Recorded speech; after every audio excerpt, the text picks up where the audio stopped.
What up? What up?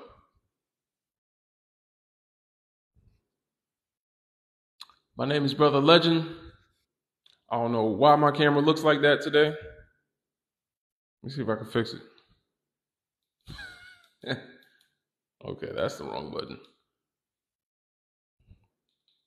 What's going on? I don't know why my camera looks like this. I just look kind of bright today, but okay. Peace and love, peace and blessings, greetings. Welcome to the live. Feel free to come on up once we get to 2,000 likes. You know what I'm saying? Got some questions up here for us to talk about. Talk black to me. What's good? Young AJ Prince. Grab the popcorn. We back again. Y'all really been enjoying my YouTube, man. That's been crazy. The YouTube is going crazy right now. I mean, I just started and it's going up. You know what I'm saying?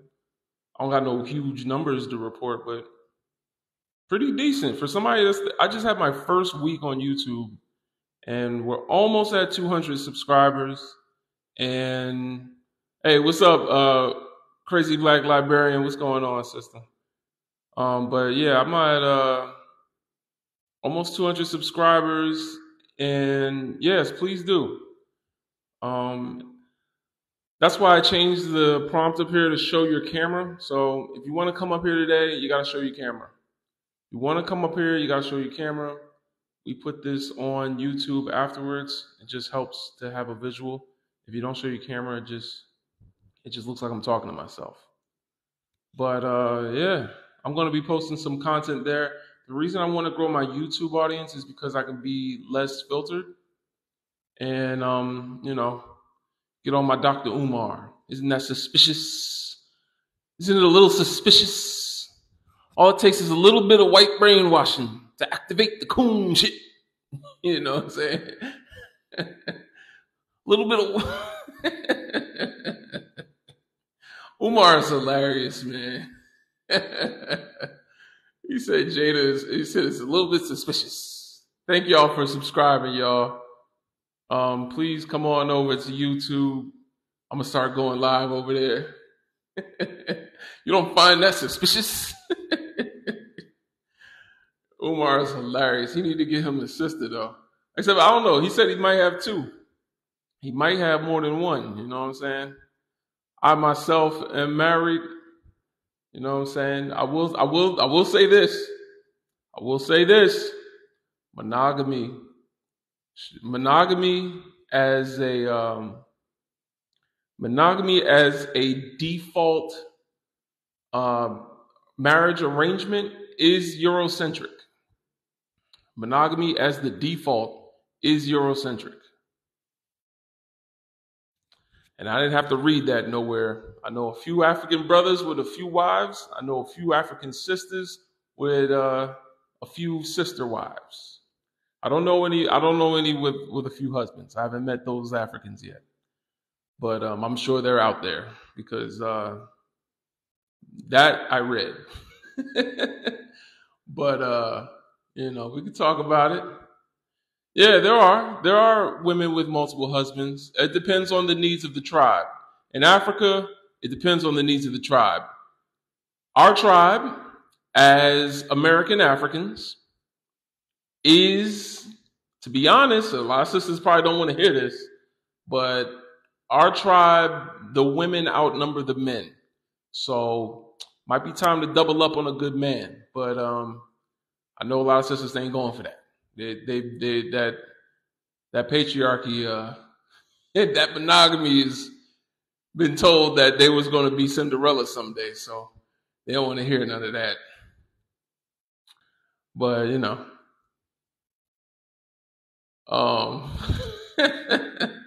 and I mean, you can't blame them when you know more context about how our family structures have been since we've come to America. You know that. Men were historically taken out of the home. I don't know who this is that keeps inviting me to join their live. Could you stop doing that, please? Stop doing that. Like, who is this? I don't know how to. I declined it like 4 times. Hold on. That's weird. It just keeps doing the same thing. I do not want to join your live. I'm about to battle you, bro. But anyway, keep tapping like. When we get to 2K likes, we're going to let people come up. Talking about, yeah, like they're trying to battle. Like, we're not doing that. EDP, isn't that weirdo? That's that weirdo. What's this got to do with him? Why are y'all mentioning that? Talking about the child dude, right? That's a shame. Why are y'all mentioning that? Why are they bringing that up? I'm talking about non-monogamy, and they're bringing up weirdos. Okay. I don't know. That's weird. Stop putting him in my comments, please. I don't know why y'all doing that. Is there a pro-black religion or political party? Are the Democrats pro-black? Are the Republicans pro-black? Is Jesus pro-black? Is Muhammad pro-black? Is Buddha pro-black? I don't know who else you got. Who's Krishna? Is Krishna pro-black? You know, whatever religion, is it pro-black? I don't know. If you mention this dude again in my live, I'm going to block you. He is not a brother. Please stop talking about him. Why are you changing my conversation? Does having a black parent make you black? Can you be pro-black with a non-black spouse? And is black culture meant to be shared? Somebody was just in the request. You could come back up. I'm about to bring people up here, but there's no one else trying to come up yet. So we can sit here and talk. Does having a black parent make you black? Is a nuanced question. I want to see who has the critical thinking to answer that one. I want to see who has the fine thinking, critical thinking skills to be able to navigate that nuance. Nations are a pro-black religion. Nations are pro-black? I don't know what you mean. What do you mean by that? I don't think any religion is pro any skin color. I agree with you. Black is more than a skin color, though. So I don't know why you're bringing up skin color. Nation of Islam. The Nation of Islam is not pro-black by any stretch of the imagination. There are members of the nation that have been pro-black, such as Malcolm X. I would say Khalid, but the Nation of Islam itself, not pro-black, no. If the Nation of Islam, all right, I'm going to just argue with y'all since nobody wants to come up yet. If the Nation of Islam was pro-black, right, Elijah Muhammad wouldn't have did what he did to little girls, right? Let's start there, right? Elijah Muhammad, right? The Nation of Islam was pro-black. Fard Muhammad and Elijah Muhammad and the leaders of the Nation of Islam wouldn't all be lighter than a paper bag. I'll say it again. If the Nation of Islam was so pro-black, the leaders of the Nation of Islam would not have been all lighter than a paper bag. If the Nation of Islam was so pro-black, then why did they excommunicate everyone that gets a little too pro-black, such as Malcolm X, such as Khalid Abdul Muhammad? If the Nation of Islam is so pro-black, how are you too pro-black for them that they excommunicate you from the movement?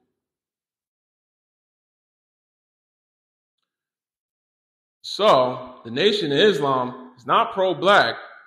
They're, I would say, pro-black adjacent. They're as black as you can be in a religious movement. I would also say that about, maybe, a few Christian movements like Ethiopianism, in South Africa.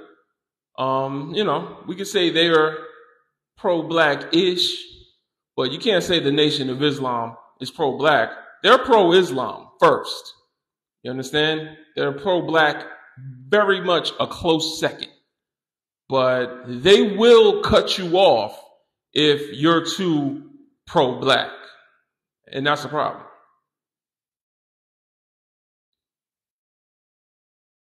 So you can't mess around with little girls and call yourself pro-black. Just saying. The problem with Nation of Islam is that it was rotted from the core, and we need to talk about it. Just saying. If the Nation of Islam was so pro-black, they would have never ex-Malcolm out the movement. They would have kept him on. They would have said, you know what? You good. The Nation of Islam was so pro-black, they wouldn't have had a fellow Nation of Islam brother unaliving Malcolm. Even Farrakhan himself said he would have did it if he could, but Elijah Muhammad told him no. That's crazy. That's pro-black? His brothers unaliving each other? That ain't pro-black. I'm sorry, Nation of Islam does not pass the bar. They don't pass the test. Unfortunately, pass. But I love what they do. I listen to the teachings of Khalid Abdul Muhammad. I listen to the teachings of Malcolm X and his OAAU. Understand that when Malcolm came back from Mecca, he put religion to the side a little bit. And he started to see, he was like, okay, well, I want to unify black people. He still said in his organization around that time, he said it. It wasn't in the speech per se, but he gave an interview and he said that Islam was the best religious choice for black people. And I still disagree with him on that. But we could talk about it. I wouldn't say the Nation of Islam is pro-black. They're pro-Islam. Then they're pro-black people. Damon, you got a loud sound. Could you give us your age, race, and pronouns?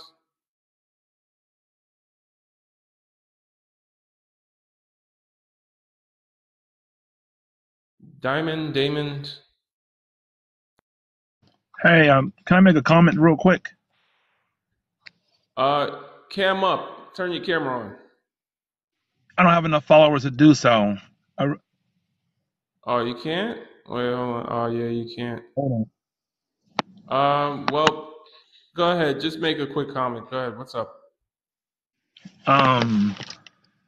It's interesting about the Nation of Islam because I know a lot of good people that are in that organization, but I guess I do have some problems with their teachings. The teaching just seem to be a little bit weird, and it's to me. I think I'm not into religion in general.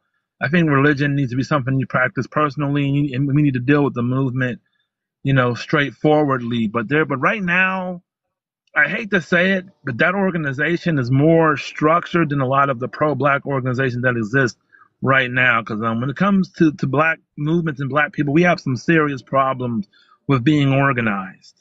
So if we're looking at it from that viewpoint, I'm not a fan of the teaching of the Nation of Islam, but I have to say they're more structured and more organized than most of the red, black, and green groups. Because I've been in a couple of those red, black, and green groups, but I agree with Marcus Garvey ideology more than I would go along with the Nation of Islam.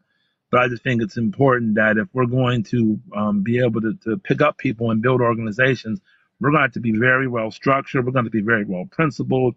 And we can't do the same thing that Negroes in the street do. So that's something that we're going to have to really work on. Yeah, I would say the two, I don't know if mutually exclusive is the right word. I always get confused with that phrase. But the two it's not one or the other. I might be getting it mixed up, but it's not one or the other. Because without Pan-Africanism, there would be no Nation of Islam, Of course. I mean, I agree with Pan-Africanism, but I'm just saying that a lot of the Pan-African groups that I've seen, they're not organized. So it's of no use to the black community if the group is not organized and the brothers are sleeping around. Because here's the thing, right? When conscious brothers approach sisters, that aren't conscious. Those women test us by trying to sleep with us. And they figure, well, brother so and so already got a girlfriend. Brother Energy is over there with Sister Nia, and he's smashing Taniqua on the side. And like, well, then they look at it like, well, you're just like the rest of these dudes out here. You're not really on no conscious stuff. So I get what you're saying, that we definitely, we need to bring back Pan-Africanism, but we're going to have to be organized in order to do so. What's interesting I is would right say now, that Pan-Africanism is the Nation of Islam, because Pan-Africanism is what gave birth to the Nation of Islam. Like the Nation of Islam is just Pan-Africanism that's plus true. religion. So, but I would also say that, so that's why I'm saying you can't like separate the two and say the Nation of Islam versus Pan-Africanism. Pan-Africanism is less organized because Pan-Africanism is the Nation of Islam. Fard Muhammad and Elijah Muhammad were members of Marcus Garvey's UNIA. And so was Malcolm X's parents. But at the same time, there is a non-religious or a religious Pan-African movement called the EFF in South Africa. So they're very organized. They just assembled 100,000 people into a football stadium and chanted "Unalive the Boer." So that's good, my brother. Yeah. Now, is there anything here in America? Is there anything in America that's organized? I'm just wondering because I haven't come across anything that's organized in America. Well, I live in Pittsburgh. In America, like I said, we would have the Nation of Islam, but not only that, because it's Pan-Africanism, it doesn't matter which colonizer's territory it lands on, as long as they see us all as brothers and sisters. No, I'm not saying like that. I'm not trying to challenge you, my brother. I was just, sharing my viewpoint. I was just asking questions. Yeah, I was just asking questions. And something else is very interesting about the conscious community is most of the conscious community is really offshoots of the Nation of Islam, like like Yahweh ben Yahweh was in the Nation of Islam, the Hanafi movement, 5%ers Nation. Huh? Umar was in the Nation of Islam at one point. You talking about Dr. Umar? Yeah, he Fatunde. Okay. Yeah. Fatunde. I thought the brother was in the Garveyite movement, like he was in the UNIA. I don't know that. I mean, he calls himself a Garveyite all the time, but he was also Muslim. Yeah, he did grow up. Yeah, he did grow up in a Muslim household, from what I heard. Yeah, you're right about the Dr. Umar too. I didn't know that about him. But what's the other? The 5%ers, United Nation of Islam. So a lot of different groups are like children of the Nation of Islam. It's kind of crazy how many, groups. The New Panther Party. So many different groups that like came off of that offshot from a Nation of Islam. It's kind of crazy when you think about it. Yeah. Yeah. But I mean, and Pan-Africanism got its start with Christianity. So yeah, it went from Christianity to Pan-Africanism to Nation of Islam. Like, it's kind of wild. Right. And you ever Martin R. Delaney was one of the people that helped to start that stuff too. Martin R. Delaney. And when I really think about it, the problem with the conscious community is it's been a problem with succession. And what I mean by that is you went from Martin R. Delaney, because first thing first, there's always been two camps in the black community trying to liberate. There's always been a self-sufficiency camp, and there's always been an integration camp. Like even back then, because what's his name that went against Martin R. Delaney? Frederick Douglass. Frederick Douglass and Martin R. Delaney kind of had some problems because Frederick Douglass wanted to integrate. Martin R. Delaney didn't want to. Then you had W.B. Du Bois and Marcus Garvey. You had all these different people going against Garvey because he didn't want to integrate. But then you had Martin Luther King versus Malcolm X. So, and we still had that conflict today. But the thing about it that makes it so interesting is somehow I think the integration and the self-sufficiency, but we're going to have to find a way to work together. Because now I don't agree with integration. I don't think it will be successful. I don't believe in it at all. But I'm just saying at some point, instead of going, we don't need to be at each other's neck, and we don't need to be We need to find a way to agree to disagree and at least see what we can do to help one another. You know what I mean? Even though I think ultimately the movement should be based in self-sufficiency, not in integration. I don't agree with that Right. crap at all. Yeah, I hear that. I would also say, if you want to look at where Pan Africanism stands now, like I said about the EFF, pretty strong movement, but also it's starting to hit the political stage with Ibrahim Traore and the Sahel region that just signed a new treaty. Um, Basically, there's a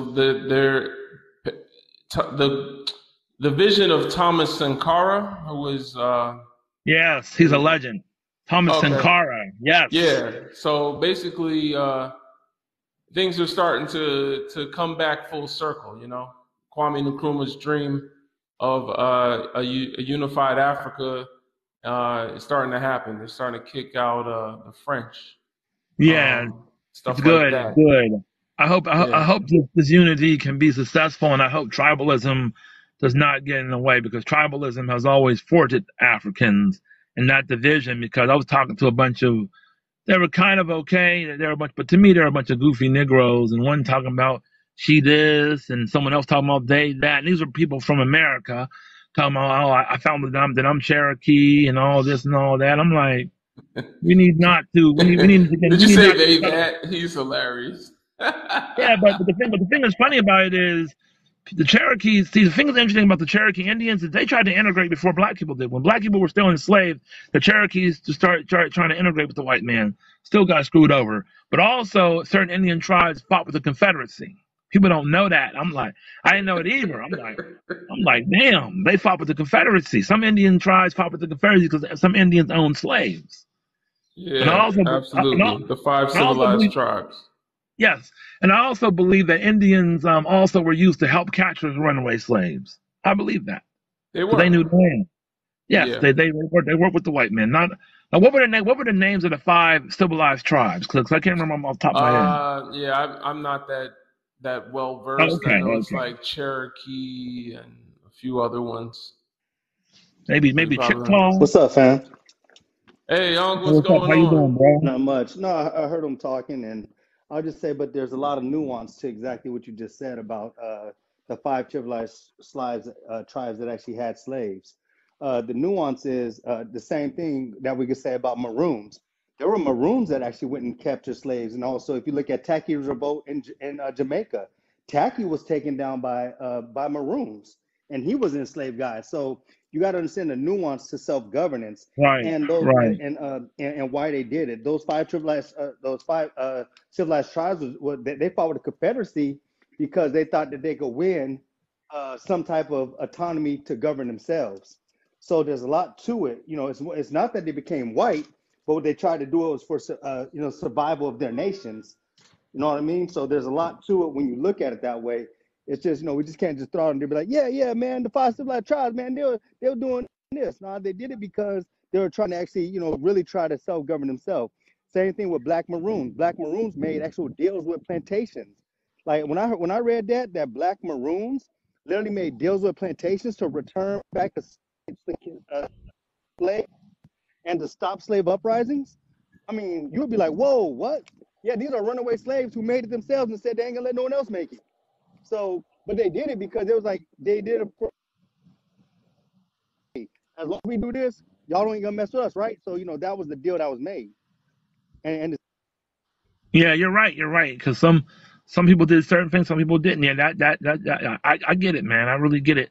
But I was just saying in general, you're right. I appreciate you bringing that perspective in because we need to make sure we look at the nuances of certain things. Like people, like people. I just found out like a couple of days ago that Malcolm X did meet with one of the Ku Klux Klan people. So it gets like crazy. But here's the thing: you can meet oh with no, your that enemy. was Garvey. That was Garvey that did. That's No, Garvey no, that he met with did Yeah, it him. was too. Garvey. But Yeah. but No, but it was yeah, yeah, Hold but on. people don't know. Go ahead. But people don't know It what was Garvey Garvey. said though. That's the thing. It was Garvey that did that too, but it's also but also in '61, Elijah Muhammad sent Malcolm X and some other leaders in the Nation of Islam to meet with the Ku Klux Klan, like real talk. But do you know what Garvey told him? Do you know what Garvey told him? What do you tell them? Garvey told him, "You kill us, we're gonna start killing you." Right, All right. right, So right, Garvey Try wasn't to over say there. Yeah, Garvey wasn't unalive, over there brother. singing "Kumbaya." right, Unalive. right. Well, we know, Yeah, we know. on my live, I say the same. My fault. I'm in your space, but yes, Garvey basically told him, "Hey, if you mess with us, we're gonna mess with you." So Right, Garvey right. wasn't over there trying to be, people always sitting there and say, "Oh, Garvey met with the Ku Klux." He wasn't over there trying to sing "Kumbaya" and smoke the peace pipe with him. He was basically Mm-hmm. saying, "You better leave us alone, or we're gonna come get you." Right, Yeah. right, right. And see, a lot of people, especially a lot of Black Americans, are so ignorant because they be hating on Garvey because he was Jamaican. Talking about he should have stayed in Jamaica. Like, no, Garvey was trying to unite all the Africans. He understood that it's not one group of Africans can fight off. Just like what's being done in Haiti. Like we all, like the whole African world should be coming down on anybody who mess with Haiti and anywhere else. We gotta protect each other and we gotta unite and get rid of That's all this That's facts. fact. tribal. People don't know that the first Pan African conference was brought together by a Trinidadian. Mm-hmm. Trinidad is the one who started the Pan African movement, and then followed by CLR James and everybody else. So you're talking about three guys from Trinidad started this whole movement. And then of course Du Bois started doing it with them coming up and everyone else. So the Pan African thought and the word Pan Africanism came from a Trinidadian, a lawyer who actually Mm. started it all. Mm. Right. A couple of days ago, I was on a panel. No, it really was yesterday with a bunch of people that were from the different parts of the Caribbean, and they were definitely talking about that we all need to unite. So that was a beautiful thing, man. It's good to see people who actually got some sense, and it's good to see people on TikTok who aren't in the arguing because I get tired of Black people just wanting to see each other argue so they can go back and forth. I know that gets more views, but it doesn't really help. So it's good to see Yeah. people who can actually talk to one another. Gets a You know. lot more views. Yeah. There's a lot. Unfortunately. I've seen it on my live, man. Where somebody come up here with a Mayflower mindset, and we end up having a little bit of just 5 seconds of exchanging words, and the viewership goes through the roof. And I'm like, man, all right, time to go because we're not doing this on my platform. My platform is about unity. I'm not here to tap dance, But I That's why do I love the understand that platform. we're not the only ones on this platform. So in that nuance, I do give space to have a productive discussion that hopefully the brothers and sisters that's watching can learn from the discussion. Be able to reinforce what they've learned or be able to counter narratives, harmful rhetoric in their own lives after listening. But Right. yeah. Well, I want to answer these questions here. Is All there right. is there a pro Black religion or movement? I would say right now, not really. We might be at the beginning of starting something. Umar got some stuff popping. People is talking about a few things. I wouldn't say there's a movement now, but I would also say that maybe it's better off that we don't have one right now because Well, I we was need to saying just make. political party. I wasn't going to the movement. Oh, no, there's not a You know what political I'm party. saying? No, Just political, like, no. and we got Republicans, we got Democrats, Green parties, all that stuff. Yeah, no, there's no pro Black party. No, But All right, but fam. that's But just a hey, small one. thanks for having me up, my brother. I love your platform. I love you. I love everything you're doing for Black people and spreading that Black knowledge. So y'all take care. Y'all be easy. Y'all have a good night. All right. You have one a good love, one brother. too. Thank Thank you for you, coming brother. up. Everybody, go follow him. Go follow Black Cabinet, man. He's got a lot of his lives are really just him reading books from the ancestors, from the scholars, man. I love listening to he goes up there. He got a whole library behind him. He just read. And Like, yeah. what I was gonna say, does having a Black parent make you Black? I would say in reality you're biracial, but a lot of our people did get some European ancestry through the slave trade. But I would say that it depends on more about how you live and how you think than what you are. Like if you're willing to forget the other side and come over to our side, There you then go. we can deal with you. But if you're Yeah. on both sides of the fence, I would say then you're not Black. So There you go. That's sometimes the being Black is nuance. how Black your heart and your spirit and your mind is. There So it you just go. depends on it. Yep. And for the third one, hell no, hell no, Hell no. Listen, man. You can't say you're gonna be a leader for the Mexicans and you got a African wife. They're gonna be Conquistador. like, right. You know what, man? This one dude was a Haitian, right? And he was from Miami, but he was mad because he met this girl that was Haitian, right? And she gonna say that she had a W French boyfriend at one point. He almost Mm. choked. You know what I mean? Because he was coming from Haiti. They were they had a problem with the French. Mm. He ready to choke. He said, man, his heart almost fell. He said his heart almost fell out of his behind. Yeah. I'm like So Umar. I'm like Umar. If my child brings one of them home, I'm gonna say, I'm proud of you, but I'm highly disappointed in your decision. That's right. it. You know what I'm saying? Well, I I can love say, you, but what you're doing, I cannot condone. and I ain't gonna lie to you. Before I really got conscious, I did mess around with some people. Oh yeah, me too. I messed Yeah, but around. Did you bring one home? no. Yeah, see that's it. I ain't do that. My mom never would have went for that. And plus, on top of Hell that, no. it's crazy because both of my brothers are married to non-black women, but she never would have accepted me doing that. So Hell no. no, I didn't do that. But but I'm just saying, if you want to be an integrationist and marry outside your race, then cool, do you. But you can't claim RBG and your wife got to be black. If you don't like Yeah. these hood rats out here, then you need to go to Africa. You need to go to the Caribbean. Go to Brazil. Go to Europe. Go somewhere and find you a sister. You can go to Australia, down to what is it? Papua New Guinea. There's some the Fuji Islands. There's some islands out in the Pacific that got black folk. But you got to Yeah. go find you. Listen, I don't. You got to find you a sister. If you're gonna claim this Yeah, red, got black, and to. green, find yourself a sister. I'm not. I don't believe in that. Do not put your fist up if you got a W mate. Don't do it. Just say you're an Yeah. integrationist. Just go to be an integrationist, and that's cool. But don't sit there Yeah. and claim to be no RBGZ if you don't have Mm-mm. you got to have a sister for a girlfriend. And I I think don't think I don't think brothers that got a wife at home should even be giving sisters dating advice or marriage advice, to be honest. I see you a lot sleep. of that on TikTok where they're talking primarily to sisters and telling them how their relationship is and telling sisters that their men should be in a relationship like them and this is how the woman should be and all this other stuff. Meanwhile, they're giving advice from a YT woman's perspective and telling and advising sisters on this. You know what I'm saying? Right, that's not right. Think about it. Listen, I've been married to a sister for like 15 years now, and I can say, I'm not the most best That's social person. amazing, brother. Shout out Thank to you, you, man. 15 thank you, years. thank you, man. Love to hear it. And I'm just saying, it's been, times is hard, but one thing I'll say is if I can find a sister to marry me, then I mean the rest of these jokers can find one too. If you want to be That's RBG, fast. now if you don't want to claim RBG, then that's cool. Don't they, you know what I mean? But if it's like being a Crip and you're gonna date a Blood, or it's like being a Palestinian and it's like being Palestinian and you're gonna date an Israeli. You claim you're part of the Palestinian movement. No, come on now. It's like Right. if you saying you for Asian unification, but you're dating a Latino. Come on now, it doesn't make no Yeah. sense.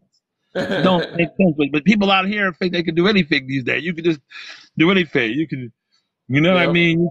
And you better not tell them. You better not tell them You don't nothing. say anything either, yeah, because Yeah. they gonna say you hating her. You don't understand. No. I do understand. If you're claiming Yeah. RBG, you need to have you what's it say? Don't banana my bro. Hey sis, what's up? Okay. I don't know what you said. I don't know what you said. You might have said something. It's all right, Okay, Sean. well, Put F1 in the comments. I don't know what he said. That was all his talking points. Oh, okay. yeah, Yeah, we but just I'm got to just be saying that. careful on TikTok. She my Yeah, moderator, you so do. But you just gotta yeah. be, you gotta live up to what you say, man. Like you can't be you can't be half conscious. If you putting your fist up, that means you gotta. I mean, I'd rather see you with Sexy Red than someone else. That's all. If your only options is Sukiana or outside the race, then you get to ride with Sukiana. That's just how it is, man. Yeah, that's what I'm saying. I'll take Sukiana for one of them anytime. Right. Any day. The only Even though she, oh my goodness, that'd be a trip. But Right, anyway, it would be, man. It would be. But I'm just saying, if Sexy Red or Lotto or one of those girls just like that is the only choice, or outside the race, then if I'm gonna be RBG, I gotta roll with I gotta roll with Sexy Red. if you were dying of thirst and locked in a room full of vodka, you wouldn't drink vodka, would you?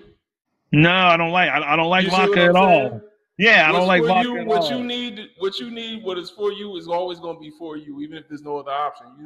Vodka ain't going to quench my thirst, so I may as well just wait it out. Right, drink water. Because the thing about it is you just can't. I mean, if you're going to be an integrationist, then you can do what you want to do. That's what integration is all about. But if you're going to claim on this side over here, you need to that's one of the requirements. That's just what it No is. Like the approval. Latino, I'm sure the Latinos or the Asians are the same way. And the thing about it is, if you're down for the Chinese card, they don't want you to have a Japanese wife because the Chinese don't like the Japanese. They don't because Yeah. of World War II. Well, go ahead and answer the last question. We got to go to the next guest. It's got people up Okay, here. my bad. I'm sorry, taking up too much time. With Black culture, my brother, I feel like if we're the ones that are going to profit off of it, so I don't feel like we should just be sharing it with everybody and letting other people profit off of our thing. Kind of like hip hop, like we let everybody in there, and then they end up owning the masters to our music and all this other stuff. We need to focus more on trying to get power and trying to get wealth off of our culture instead of just trying to be cool with everybody. We're worried about slapping five with everybody and saying, "See, I'm not racist." Like, it's not about that. It's about the money. Right. I hear that. Hip hop definitely got appropriated. Well, thank you for your answers, brother. And I'm going to go to the next guest. Crazy Black Librarian, what's going on, sister? Hey, I'm Hey. mentally exhausted. I published my book today, and I have been looking at your questions like, oh my God, I might have put the wrong thing in my book. Oh my, flip it out over Oh, here. So I have to get this off my chest. No, okay. no, I don't think religion, um, really a political party or religion can be pro-black unless it's centered around humanity instead of power. I don't. Mm. I think those two entities are more centered around power than they are around humanity and human beings. So That's a good no, point. short Yeah. answer.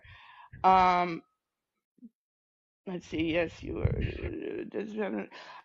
Yes, you are black, but you could be infected with whiteness from the white parent.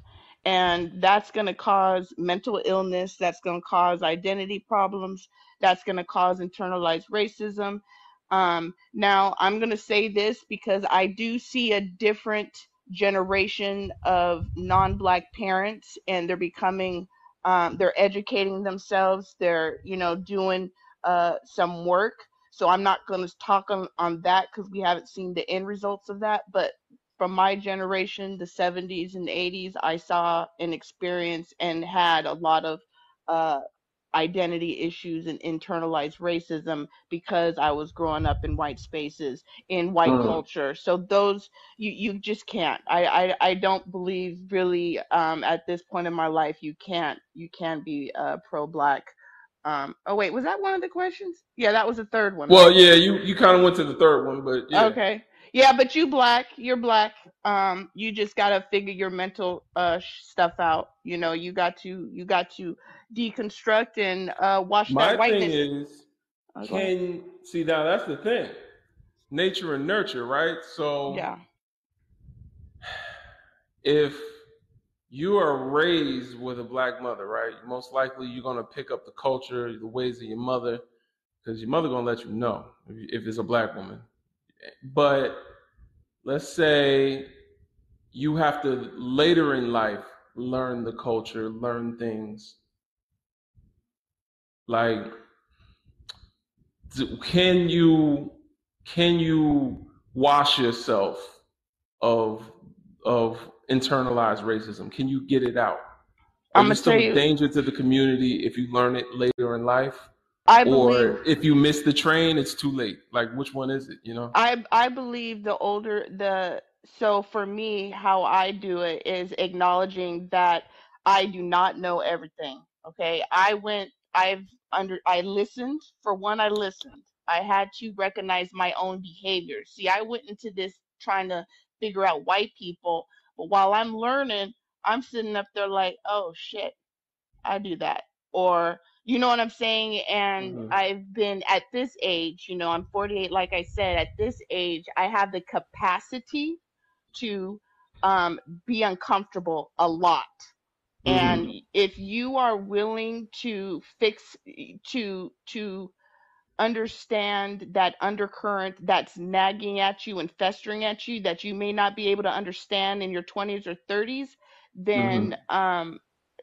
it's tough. I mean, I protect my black community usually by keeping my mouth shut, right? Because I know that there's times I want to say something, but I've learned to wait and listen, and so grateful I did not say anything. Just like how white people need to be. Do you know what I'm saying? Yeah, It's like when right. you want to say something and when you can recognize you're defending something Hmm. that is anti-black, you have to learn and practice to shut the hell up and listen. So in order to get rid of the whiteness, you really first have to identify it in yourself. It's not comfortable. It's not Yeah. comfortable for me looking back and thinking about an elementary school calling a brother with two black parents blackie. Do you know what I'm saying? Mm-hmm. I I'm in, of course I'm in the fourth grade or something, like second grade or Mm. fourth, it doesn't matter. I was too young to understand. Plus, I heard my white side using those terms. Mm. So there's a lot of, I think, self awareness one will have to do if they're growing up in white spaces, and especially with a white mother. You're right. A black mother, I don't believe mixed kids with black mothers suffer as much identity crisis issues But as they kids that have can. a white They mother. They can. can, yes, they definitely can. I've seen Yeah. them, but Yeah. they Sometimes because they have that sister that it's is with the Candace. white T man is also compromised. Exactly. It's a Candace, right? Yeah. Yeah. But with a white mother, it's especially with me being a woman, she was who I identified with. you know Mm-hmm. so I think mixed kids, just really mixed people need to black mix, black white mix. That's the only group I'm talking about. I don't want to get involved with all the other ones, but black white mix, I Yeah. think they really need to do self-awareness and understand what whiteness means. What is that white culture? We can't we black culture for me, um African culture, going back to African culture, was sharing it. Otherwise the Europeans wouldn't have learned how to wash their asses. The settlers wouldn't have known how to farm. So in the very very beginning, that was our culture that they used against us and profited of us and exploited us. So no, we can't share, not until y'all learn how to behave.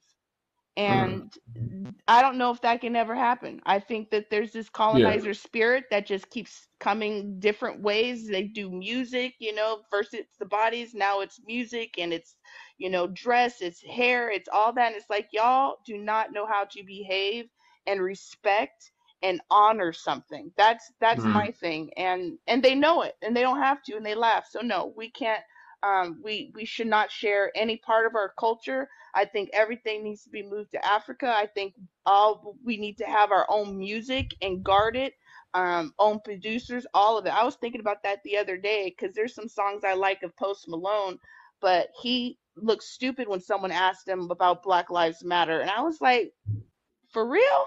So yeah, I'm not Yeah. gonna listen. I'm not gonna take up all this space. But yeah, there's my answers. All right. Thank you for that. Thank you for that breakdown, sister. Appreciate you as always. I like Post Malone too. The interesting thing about me, as someone that's worked in the music industry, I always was puzzled as to why he had to say he was White Iverson and not just Iverson. His Right. first song was White Iverson, White Iverson. When I was balling, I was young, and I'm like, you couldn't ball when you were young, like Iverson. You could have just said like Iverson. Why'd you have to say white? Like you had to cosplay a black man. Then he mentions his cornrows and his grills in his mouth. Um, so it's just kind of funny to me. But anyway, Shan, could you give us your age, race, and pronouns? I'm 18. I'm mixed race, black, white, and my pronouns are she, her. Interesting. So you're all right. So riddle me this: What do you know what a person of color is?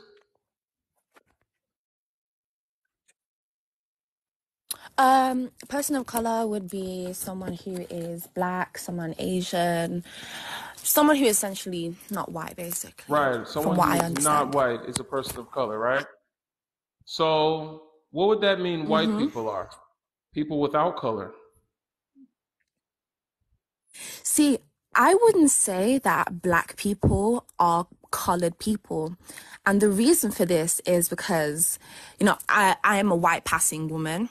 But if I go to my father, who is a dark-skinned man, he was born black. Usually when you see white babies, they're born blue, purple, whatever. My father was Hmm. born black. When white people die, they turn gray. My father, when he dies, he will still be black. You know, But here's when a the black... thing, right?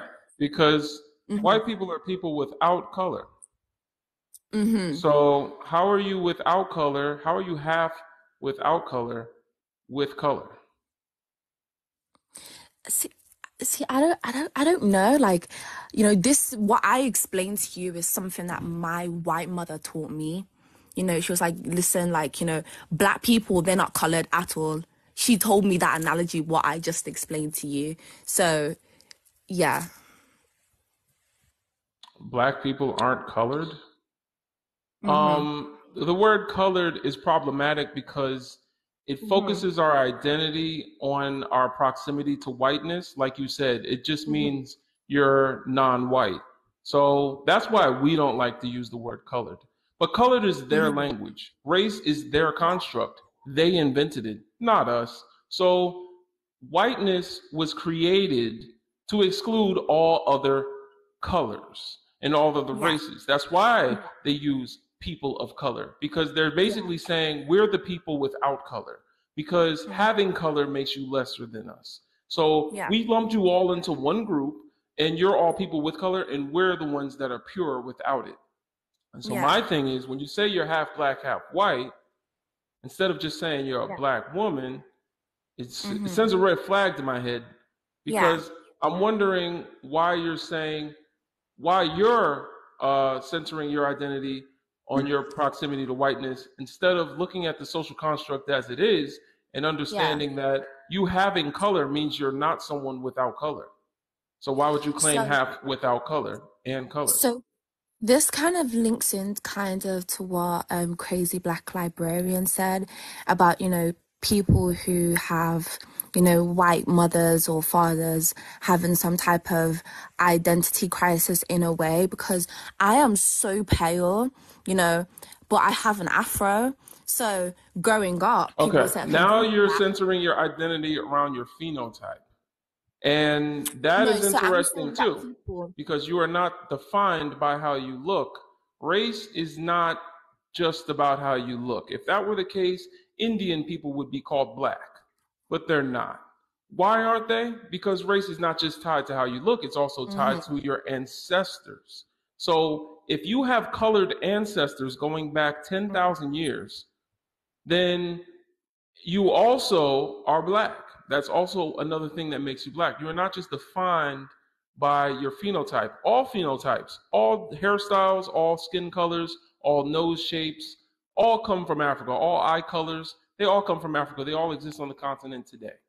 So it's not just about how you look. Now, how you're treated, how you're mistreated, rather, is defined by your phenotype. You know, you're more likely to be profiled, but we don't identify ourselves based on how we're mistreated in any other social construct. So, as Black people, I wouldn't say we should do that either. But I don't know. I hope I'm making you think. Can I ask a quick question? I'm sorry, your name is Cheyenne? Is that Cian? Shan? Um, Shan. Shan? And this is just a couple question. Do you believe that there is a mixed privilege, one? And two, do you think that there is a quote unquote uh, mixed people have the best of both worlds? I guess she must have. I think she stepped away. It Oh, looked like she had a low signal. maybe. Oh, she said her phone bugged out. She's coming back up. Go ahead, Shan. My phone was bugging out. And my name is pronounced Sean. Sean, I Sean. apologize. Okay, my apologies. So 100%, I do believe that we do have people who are mixed race like me, and especially people who do look like me. We get, mixed privileges. I experience white privilege on a daily basis. Do you know what I'm saying? But then to some extent, I have experienced in the past as a child, discrimination towards the way I look because of my hair. So you don't have white privilege? No, I was saying to an extent. You can't have both. You can't have both. You can't have both. If white privilege is waking up, not have to think about how you look, not having to, you can go walk around with your hair messy and no one give a damn. White privilege is, I don't even know what race I am. I don't think about race. Why do you guys think about race so much? Oh my goodness, I don't even think about it. If you think about race, if you have to think about the fact that you are quote unquote mixed or that you have a Black parent, then that's not white privilege. That is just privilege in colorism. That's privilege within our community. But that's not white privilege. White privilege means you have non-colored privilege. You don't have to think about color at all. You're just skating through life. So, privilege is the power you don't see. And one other part to that is it's tokenism. So when I get these good jobs in agencies and white companies and have a great pay and have great stuff and they're proud of their diversity, I'm a token. I'm a token that works for them. I'm an asset to them, but at the same time, if I'm not pushing up against the systems, the institutions, then I'm working against my community. So that privilege that you're talking about is abusing the Black community. It's also tokenism, so it's abusing you. So there is actually no mixed privilege. There is no best of both worlds. That best of the white world you're talking about is abuse with a smile to you. So just be aware of that. And I know you said that you were white presenting, and I understand that that plight, but understand that it's not beneficial to the community for you to remain silent when you are using your tokenism. So I'm not saying. So I don't use my white privilege. See, if I was to cover my hair, I would look like a white woman. I would pass as a white woman. People would mistake me for a white woman, as they have before. But I'm not saying that I use that to a benefit. I actively speak out about the Black community. And, I say, listen, this is wrong. All of this. I was doing that before Black Lives Matter movement was even a thing. That just means you're Black, because Blackness is having to hide your physical features. We all do. Well, no, I would say we all do it, but a lot of us have to do it. For example, if I were to go to court right now in Tennessee, I'd have to chop my hair off because, because it's you can't you can't show up to court with locks in your hair. In 22 states. Oh no, 38 states. Is that something that's seen as unprofessional? Yes. So that being the case, because of the white community. But that's why we say you don't have white privilege. You have passing, abilities as a Black person that can pass. You have that option. But white privilege means you don't have to do shit to your hair. You can just walk around and not think about inwards all day. You don't have to think about anything to do with any of them people. Like, that's white privilege. So you are a black person that, once again, has a colorist privilege within our community. Even I have that privilege. Okay. I speak clear English. There are brothers and sisters that don't have air conditioning running all day in the middle of the Congo, who can't get the same jobs that I would get because I have an American passport and I speak English. That's my privilege. So we're all privileged in different ways, but it's still the same system of racism that subjugates all of us. So if it subjugates you, it's not because you're white, it's because you're black. It's just you might, have certain privileges in certain areas. Yeah, so like, for a period of time, I kind of went through like an identity crisis type of thing. I was too black for the white kids, but I was too white for the black kids. So, and then like I went through a stage where because of the type of hair I had, like I was constantly straightening it, and my mum was always telling me, Sean, don't straighten your hair. Your hair is beautiful, just leave it. But because of what I was going through, I was always straightening it to the point where my hair almost fell out. When I was a kid, do you know who the number one rapper that you would hear black people listening to was? I've not, probably Eminem. Tupac. You would hear Eminem on repeat, and you know who else we loved? Bill Clinton. There's no such thing as too white for the black kids. There's too anti-black for the black kids. So you said you had a white mother. You probably had some internalized mayonnaise going on that you hadn't learned. We all need to unpack and cleanse ourselves of the mayonnaise. But especially if you have a white mother teaching you incorrect things about your own community. So, we're taking all that into consideration. This is not an indictment on you or your childhood, because especially when you're young, you don't know these things. But I'm just saying that's another thing there's no such thing as too white for the black kids, because the black kids will accept white people. We will do it gladly. If they don't, as soon as you show anti-blackness, now we're going to start treating you different. Now it's hold on. So I wouldn't say that my mom didn't teach me the things that she shouldn't have taught me. She definitely couldn't teach me as better as, a black woman could. But, my mom was adopted into a black family. She raised me around my culture, around everyone. Like, I was raised around all of my black aunties and things like that. So I definitely learned something to an extent. But I couldn't agree more than a black woman could teach me better than my mother could have. But let me ask you this. When you work, or I don't know how old you are, if you work or anything like that, or at school, and you have white friends, because clearly you've been in the white community. I know you said you were around your black culture and your black family. For me personally, as an individual, that's hard for me to believe, but I digress. Have you, because I know they have, your white friends or white family members or white coworkers say a racist joke, have you corrected them? Yeah, of course, growing up, going around my mother's white side of the family, me and my sister are the only black children in the family. So when they would say things, like as a kid, I didn't understand. But as I got older and educated myself and whatever, I was like, hold on, why are you saying that? Because that's not okay. I don't know who told you that was okay, but you need to go and educate yourself on why you think that's okay.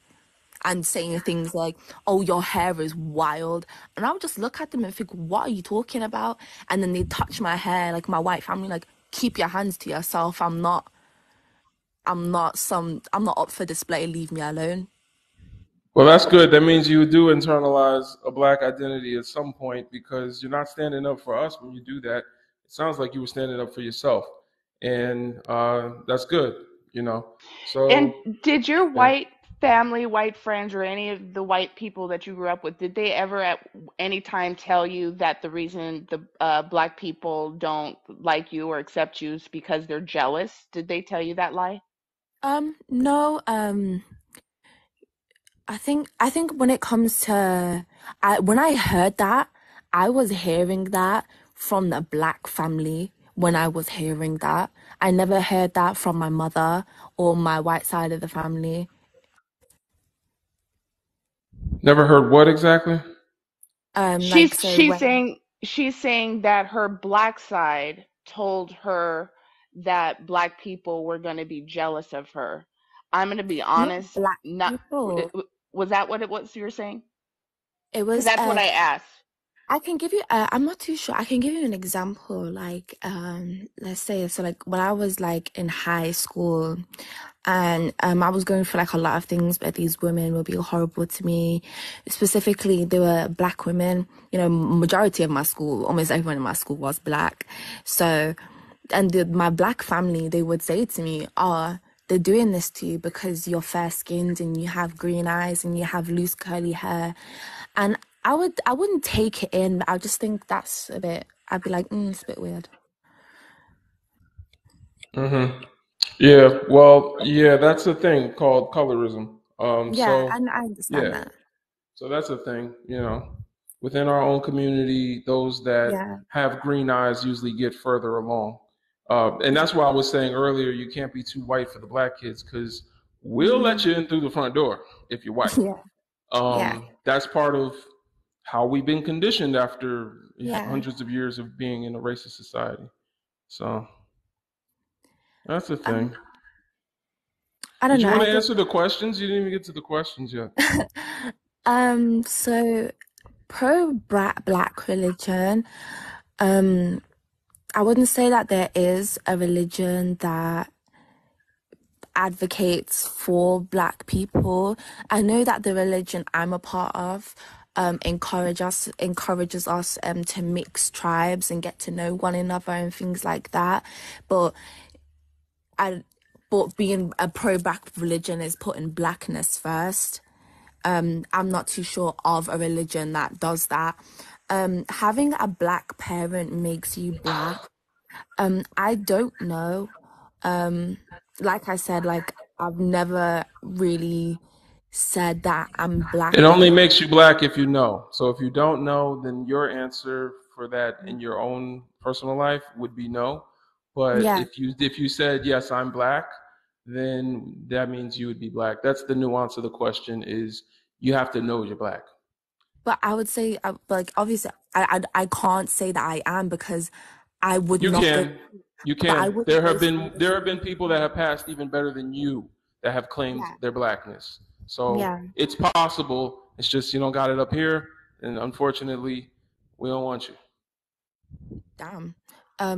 I don't know. I would just say because I wouldn't go through the same things, the same struggle that you would go through because of how I look.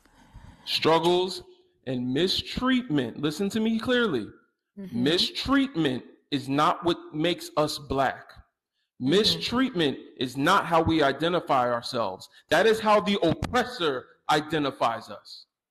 Land, that's the green. Mm-hmm. History, that's the red. And Mm-hmm. culture, going back thousands of years, is how we identify ourselves. Mm-hmm. Land, history, culture, not mistreatment by white folks. So if you do that, that is part of your internalized racism that you got to figure out. But don't project that onto us. You don't have to be mistreated to be one of us. You could easily be one of us and look the way you look. It's just you got to have it in here, and that's what I'm saying. See, I'm not trying to project anything. Like I'm coming here and I'm educating myself by I was talking. just trying to dig that into your brain so you can help, hopefully, heal from what you just said. Wouldn't you say that like race is a social concept and it's not real? It was something that was made up by the white man. Absolutely. Okay, I was just wondering. I was just wondering. But Um, blackness is conjoined with Africanness. yeah, So um, basically, here's the thing. Let me run it down for you. Gayatri Spivak is a sociologist from mm-hmm. India, where they also have a caste system like race. Race is a Yeah, caste system, by the way. There's a mm-hmm. top, there's a bottom. The people at the Mm-hmm. bottom can't oppress the people at the top, but the people at Mm-hmm. the top have to oppress the people at the bottom. All right. Mm-hmm. So race is a caste system. How do you topple a caste system? Well, unifying. In order to unify, we did have to unify based on our oppression, a racial categorization that oppresses us all the same is how we chose to identify ourselves as a group. But understand that we do not use the colonizers' terms, the colonizers' definition of blackness. To them, black means evil, soiled, taboo, suspicious. Our ancestors had a different definition of black: abundance, wealth, fertility. Yeah. So we use our ancestors' definitions. This is what the 60s was about with the civil rights movement and the Black Panthers. They decided to revolutionize the word black, take it back from the colonizer, and then apply it to Africanness, because that's what it is at the end of the day. It's not just how we look. They want us to be ashamed of where we're from. And so in taking that back, we proudly call ourselves black the same way our ancestors in Africa did. Kemet is the ancient name for Egypt. It means land of the black. Why? Because they were saying they were fertile, they had fertile land, and they had abundance in wealth, abundance in life. So that's why we call ourselves black. But what we mean is Africans. Okay. So would you say that everyone who is African is black? Yes, but everyone in Africa isn't African. Okay, so what about the Amazigh and Berbers tribe in North Africa? Just a black. All right. Yes, if they identify themselves as black. If they are part of an Arab identity where they, even though Arab isn't a race, if they want to identify themselves as anything other than black, just like people that are unsure, then we don't want them. Okay, so We don't want them. As far as like I know, it's like when I'm going into like biology, like so like phenotypes and things like that. So people who are black have a different phenotype to someone who is Eastern European. Not different. They have more phenotypes, but I see what you. They have. Everyone left Africa. With every phenotype comes from Africa. Everybody left Africa and mated with people that look a certain way, and that's why their gene pool has narrowed down to just having one distinct phenotype. So, however, Africans have all of those phenotypes inside us, especially the black women. They have the Eve gene. Yeah, but that's why black women can produce a child and be white. Right. So they're a watered down version of us. They're like a more like narrowed gene pool version of us. To the point where Europeans today have one common ancestor from 800 years ago. One man is related to all white people today. That's how narrow their gene pool is. So like from what I know, so like black people, they have I think it's like E1B1B, and like Eastern European have like E1B1J or something like that. Not all of us have E1B1. Not all of us. That's how Africa is diverse. No, some people that have A. No, it is the most diverse continent. West Africans have E1B1. Nilotics have AO2. People from you go to South Africa, they have another haplogroups. The thing is that in Africa, you can find almost every single haplogroup there. All different. Does that necessarily make them black though?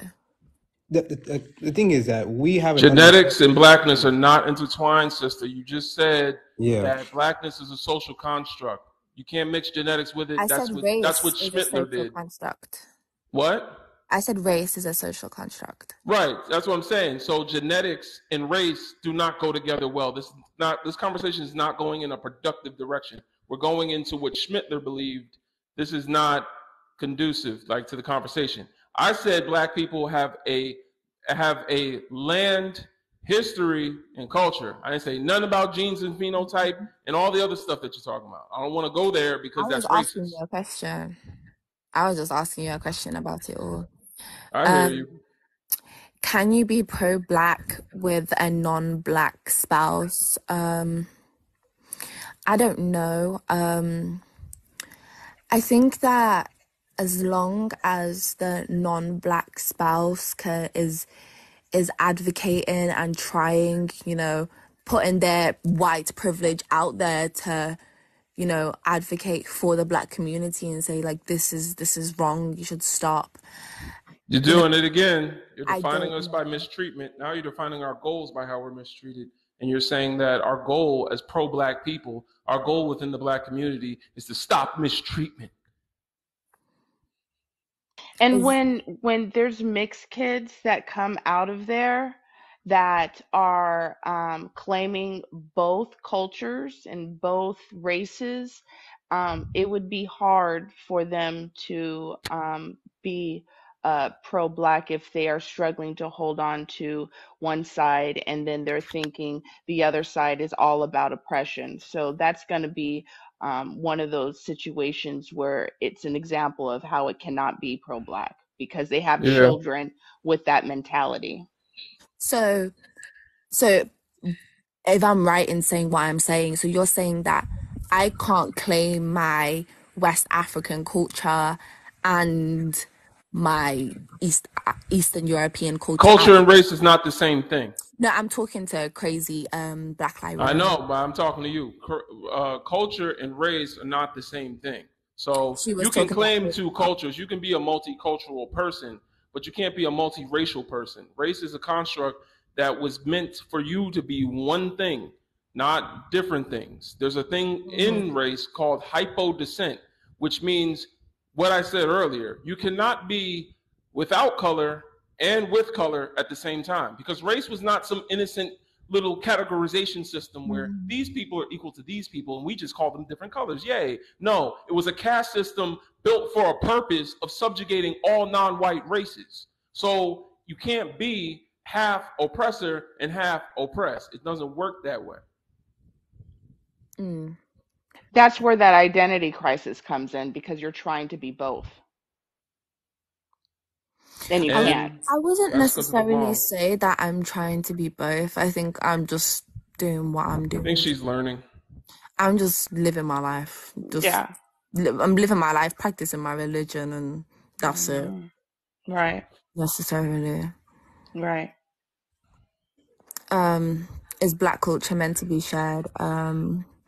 I think as long as you can recognize and give credit to the people who did it in the first place, then I think yes. But when it comes to, I don't know, it's a controversial topic. When we talk about braids and box braids and Fulani braids and things like that,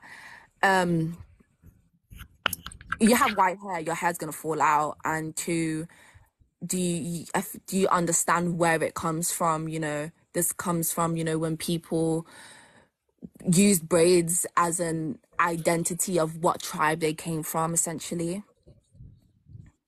Name one thing everyone uses every day that a Black person invented. A light bulb. The filament in a light bulb, yeah. Okay. And name the person who's credited with creating the light bulb. Pardon? Who's credited with naming the light bulb? I don't know his name. I think What's the name? Man. You don't know his name, right? He's a white man, I'm pretty sure. Thomas Edison? Yeah, that's it. Yeah, you didn't. All right. So what I'm trying to say, though, is we don't get credit. Yeah. So when honestly, Black culture, meaning the culture of oppressed Africans, was not made to be shared. It was literally made to be gatekept because we were forced to share our culture. The phone in your hand, the internet was made by a Black person. The algorithms in your phone are traced back to the Yoruba language, where there's 256 characters that they use to code your phone. I mean, Ifa, yeah, you're right, brother. My bad. Ifa, yes.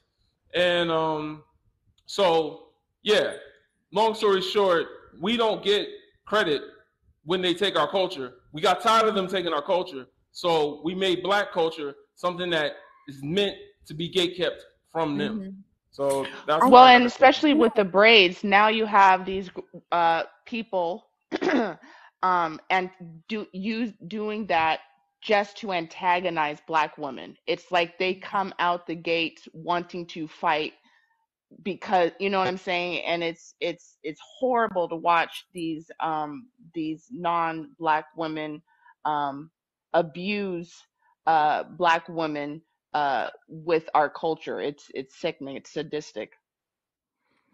I think when we're talking about like braids, like this links back in as well. You know, my mom, she would sit there and she'd braid my hair for me as a child and put my extensions in, and she'd do all these beautiful patterns in my hair. And you know, then I'd be going to like my primary school, which was mostly white, and I'd have all these weird looks and people touching and playing with my hair and pulling my hair when I was in the line. And then I'd have, you know, older Black women saying to me, why have you got your hair like that? And I'm just like, I'm just there like, wow, I don't know what to do. Yup, everything about you sounds black, but you don't know it. That's Pardon? crazy. My sister's got the same story. But appreciate you for answering the questions. I hope that you can unpack some of that stuff. I'm gonna go to the next guest. We got some more people up here. The third man, what's good? Yo, what's up, brother Legend? I'm well. What's I'm happening? well. Go ahead and talk to us, brother. Yeah, man. I was in the other live where you were a little bit ago, and then Uh huh.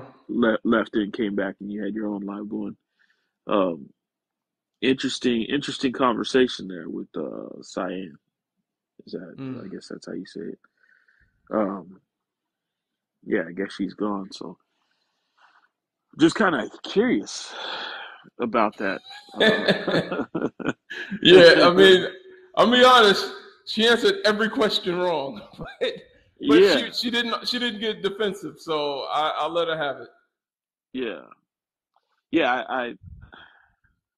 It's crazy that today, like with things like TikTok, right? Hmm. We have these conversations going on. You know, like in our space yesterday, you got your live going. There's multiple lives, multiple creators talking about the subjects of blackness and what it means to be black and the experiences that we have as black people.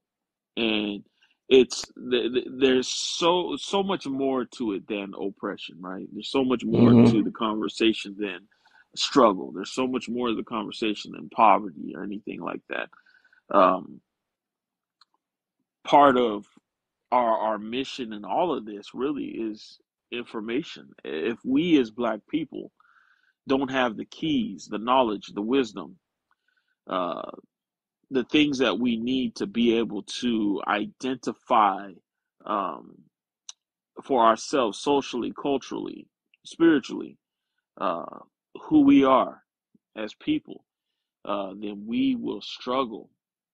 We will struggle more than we need to, more than is necessary. Like it's really about our liberation, not just on a socioeconomic level, but Hmm. on a spiritual and mental level, a cognitive level. Um, Mental slavery, like Bob Marley uh, sung about, right? That was Um, Marcus Garvey he was quoting. yeah, yeah. Hmm. Marcus Garvey, and Bob Marley popularized it in the song Redemption Song. Right. Um, Hmm. but that mental slavery, it still continues. It still continues to plague us, even with these tools, even with the information that we're sharing on TikTok, even with the loads and loads of peer reviewed research and studies and all that kind of stuff that's available to us through all these academic journals. Mm. Mental slavery still has a stronghold on us, still Yep. has us in a chokehold.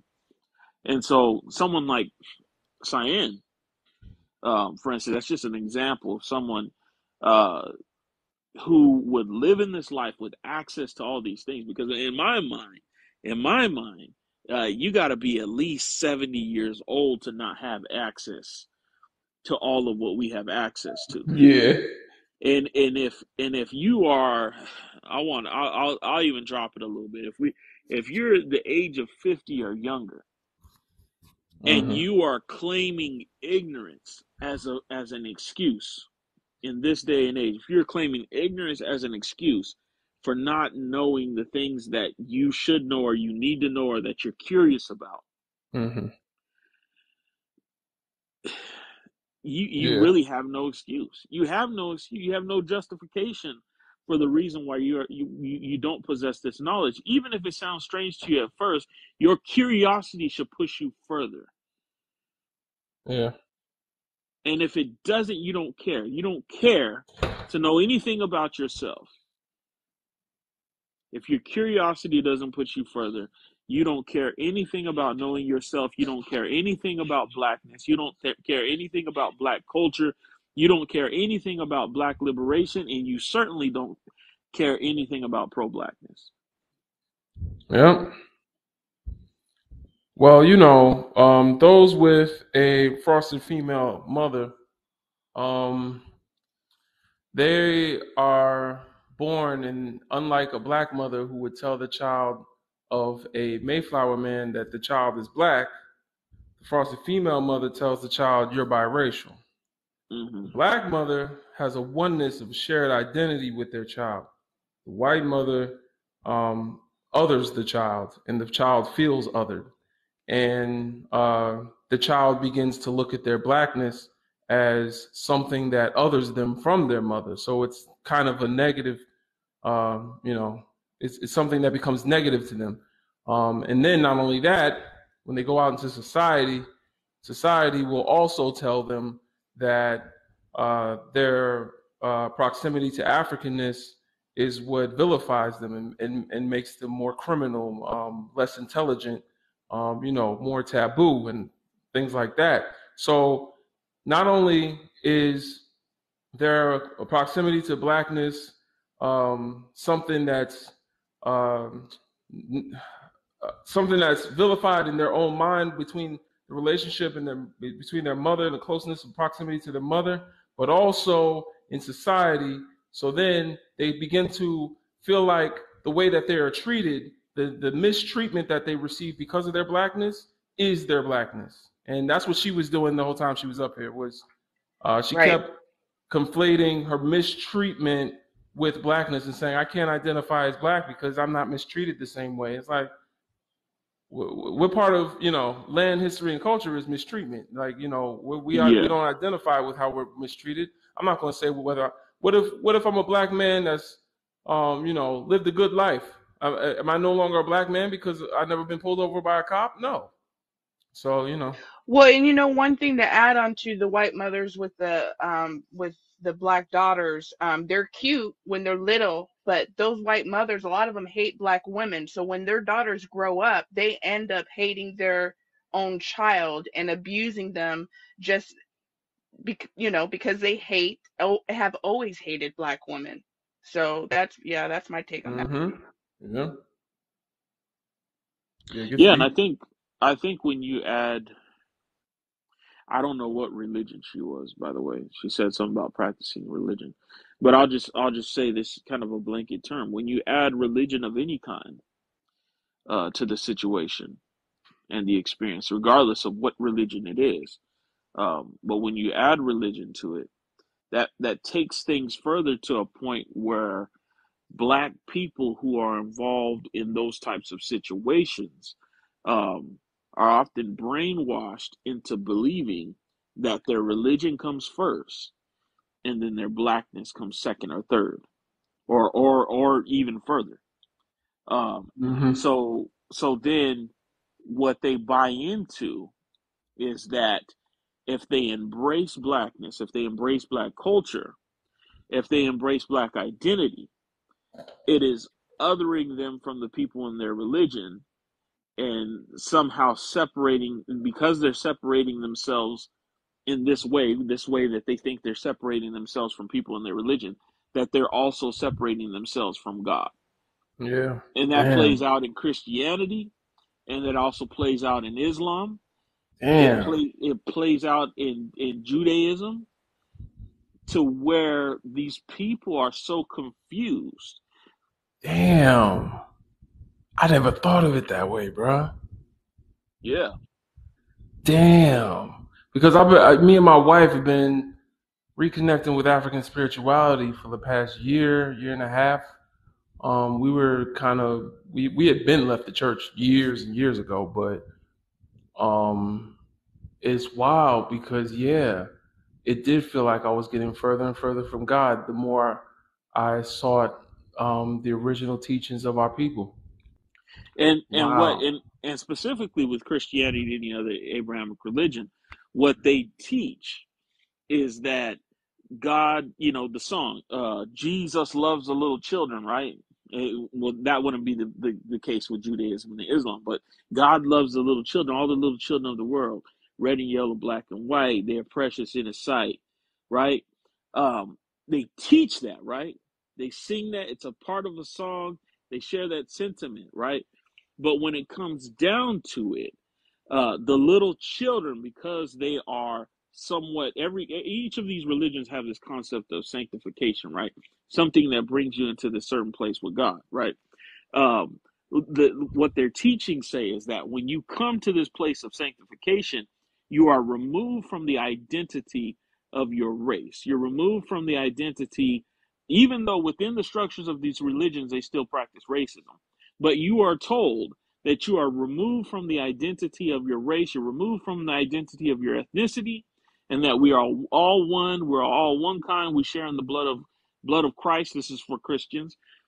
We share in the blood of Christ, and that's what makes us equal. But at the same time, you're being gaslit with that, because while being told that, you are still being treated as other. That's crazy. That, and I'm just gonna add on to both what you said, because Brother Legend, you mentioned African spirituality and the third man, because my name crazy. I'm gonna add the mental health aspect to that. The closer I got to African spirituality and released myself from the constraints, because religion seems to be very constrained and you're stuck in a box and you can't grow. My mental health got better. My mental health literally improved 150% Oh, without religion. And my mom, adding Christianity, my mom also converted to Judaism. So I had some Wow. some double stuff going on there. And I'm not trying to, I don't want to serve myself, but religion is the biggest contributor, I believe, to mental illness in America. And there's some people who don't believe, and I'm talking specifically Christianity here, it's a cult, and it 150% is the largest, most successful, most vulgar, atrocious cult we've ever seen in our humanity. I have witnessed this, that people who escape from what would be considered kind of like extreme or fringe portions of religion, right? Where you have different sects that are kind of on the fringe of whatever that is. In Christianity, you have groups like Jehovah's Witness, Latter Day Saints, Mormonism, um, Pentecostals, Apostolics, all these different people, right? And then in Islam, you have these fringe groups, right? That are further out, that have these really tight rules and regulations. What I found is that a lot of these people, when they leave these groups, they're often diagnosed. They're often diagnosed when they first leave these groups. They're often diagnosed with bipolar schizophrenia. Wow. That's a common I diagnosis believe that. I believe with that these 100%. people, because they're living two realities and they're forced to live two realities. Well, I think that's something you gave me something to think about, man. I really appreciate that. Thank you. Oh, no That's problem. yeah, no, I mean that's why I do these lives, to get other perspectives from brothers like yourself, and it helps me unpack some of what I've felt but couldn't describe. That is powerful. I uh I know that religion is a construct to teach those that are subjugated to take on the morality of their oppressor. Because if I'm going to make you subservient to me, what I think is good, you need to also think is good. What I think is wrong, you need to also think is wrong. And I always looked at it and said, um, Joshua Mponga actually made me think about it first. But on my lives, I talk about it and I say, if basically we worship two different gods, even in Christianity, even here in America. Yeah. Because how can you worship the same God as your oppressor if if if the slave and the slave master are worshiping the same God? Which one does God answer when they pray? Which Oh, one does God? definitely. Yeah. you know. Yeah. So, but yeah, no, that is interesting. How just going back to our original customs feels like you're separating yourself from God. That is deep, bro. Thank you for that, Yeah. man. For Yeah. And real. it's, I mean, we call, you know, if you, when you strip everything down, right, the basic understanding of religion and theology Hmm. is that it's man's attempt to understand God, right? It's man's attempt to understand God. So when we place a structure over it, right? When we place a structure over this idea of understanding God, what we do is we place limitations on how we place limitations on how big God can be. That's what we do. We use religion, we use theology, really to place limitations on how big or how vast God can be. So when we do that, we tell people, well, God is this and God isn't that. God is this and God isn't that. When in reality, their experience tells them the alternate, right? There's an alternative experience that's taking place because you're telling them, well, God is like just within the structure of Christianity. Go to Hmm. church every Sunday, pray to God in church, sing songs in church, pay your tithes, pay your offering. Do that every Sunday. Make some weekday stuff, and that's it. And then when you read the scripture talks about prayer. It talks about giving to the poor. It doesn't say any of what we're told within the context of the religion. So the religion, the religious practice, sorry, the religious practice Hmm. and the scripture or the text that they use to justify the practice of the Third religion don't man, I don't mean agree. to cut you off like that, but you gotta let other people get the opportunity to talk, man, because you've been talking for this whole time. I know I got up here late, but damn, yeah, Yeah, just no, if you could, you know, third man got a lot. I see what, He got yeah, a lot of I see gems. what I y'all ain't gonna going, front. yeah, but y'all talking about religion and all this, and you know, that's a bunch of nonsense at the end of the day. But I'm just saying, you got to give other people the chance to talk. I haven't gotten the chance to say nothing, but go ahead, brother. Yeah, I'll stop there. I'll stop there. I won't finish Nah, my finish your point. That point. was Finish your no, point. that I was ain't mean that to was cut you off like that, but I'm that just was a saying, god damn. that was a bit disrespectful when he threw me on the track. So I'm, you know, I'm Yeah, cool. but it's I'm cool. religion. You talk about religion and all this, and none No, of it's nonsense. I apologize. All that I'm organized religion is nonsense. We know this for real, as Africans. That shit is bullshit. And a lot of people who believe in organized religion is ruining the community as black people. That's a so fact. Yeah, what I we know. That's apologize, that's what but we yeah. talking about. But he and That's what doing definitely it what he like, been yeah, saying. like he's talking through it. I want to be patient. So, Nah, brother, you can finish your point. I ain't he's mean to do saying that, what but go you're ahead, saying. brother. Yeah, just in a lot more words. Excuse me, using a lot Yeah, more words and breaking down everything that we already know. God damn it. yeah, but some of the people listening don't know. I mean, he made me think. But appreciate you, third man. I do want to get Third on to man, the finish next your guest. point, brother. I heard you stop. You was still going in. Just finish your no, point, no, bro. I'm just saying. I'll finish, man. I've been knocked Mm, off track, so I'm not gonna catch back up to where I was. Right. damn, that's up. All right, man. Listen. So the question, what's up, y'all? I speak. I don't believe in organized religion. To my point, this is what's destroying the community. The brother spoke on it that a lot of these people live in two different dimensions, and that is a fact. Pay attention to the people that believe in religion, how they go to church on Sundays, and how judgmental they are, how separative they are, how divisive they are in their consciousness of other people. If you don't follow that religion, you're a other, and they look at you like you're a problem. Hmm. Um, that's all I wanted to say to that. That's the question number one. Does having a black parent make you black? Yeah, obviously, because you still got that blackness in you. Can you be pro-black with a non-black? Come on, man. We already know how that go. That's an abomination. You should not be mixed breeding with those people. Is black culture meant to be shared? No. But if you look at YT people, how they exist, everything that is them is us. Because there is no such thing as white culture.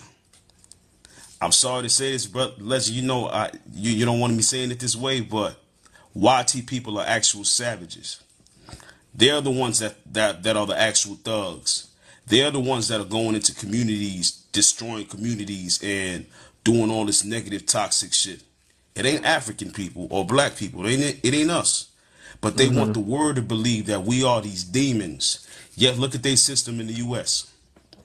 This country is literally designed by those people. They came over here. They took the Native Americans out. And that system still exists today. Why do you think black men are afraid of cops? Why do you think black men or black people get snatched up by cops so much? You think the plantation ever ended? That system of the plantation ever ended? If black people don't stay in line, watch what will happen to you. And that's the YT people's system or consciousness as to who they are. If you in the streets and we tell you, sit down, boy, you're going to get unalive if you don't follow instructions. That system never ended. Just like they were snatching up black people to throw them back on the plantation, that still exists today. The foster care system. All these other systems is modern day slavery, baby. But let me shut the hell up. Brother Third, I want you to finish your point, brother, with your religion talk. I want you to get back to what you were saying. Because I did cut you off, but I ain't mean to do that. But that's all I got for now. I'm on mute. I'll be back. All right. Just, I'm sorry, my wife got to close the fridge. It be making noise. Just close the fridge. Okay. All right. Ari, did you want to share something, brother? Yeah, but I'm not gonna lie, I was enjoying Third's I was too. I ain't mad. But he was going on kind of long. I was thinking that, but he be dropping gems. Everybody follow Third Man, because on his lives, they be unpacking a lot, man. I was on a live with him like 2 days ago, and he was just dropping gems. He did exactly. I like that. Like I just followed him right now because I was thinking too. Like when I was hearing that, because now when you were saying like what's it called, how religion brings you further from yourself, like this, right?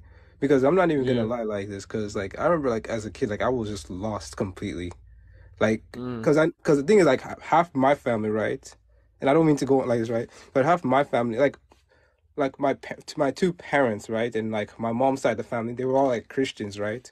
But my dad's side were like they're more like of our indigenous beliefs, like this, right, from Nigeria.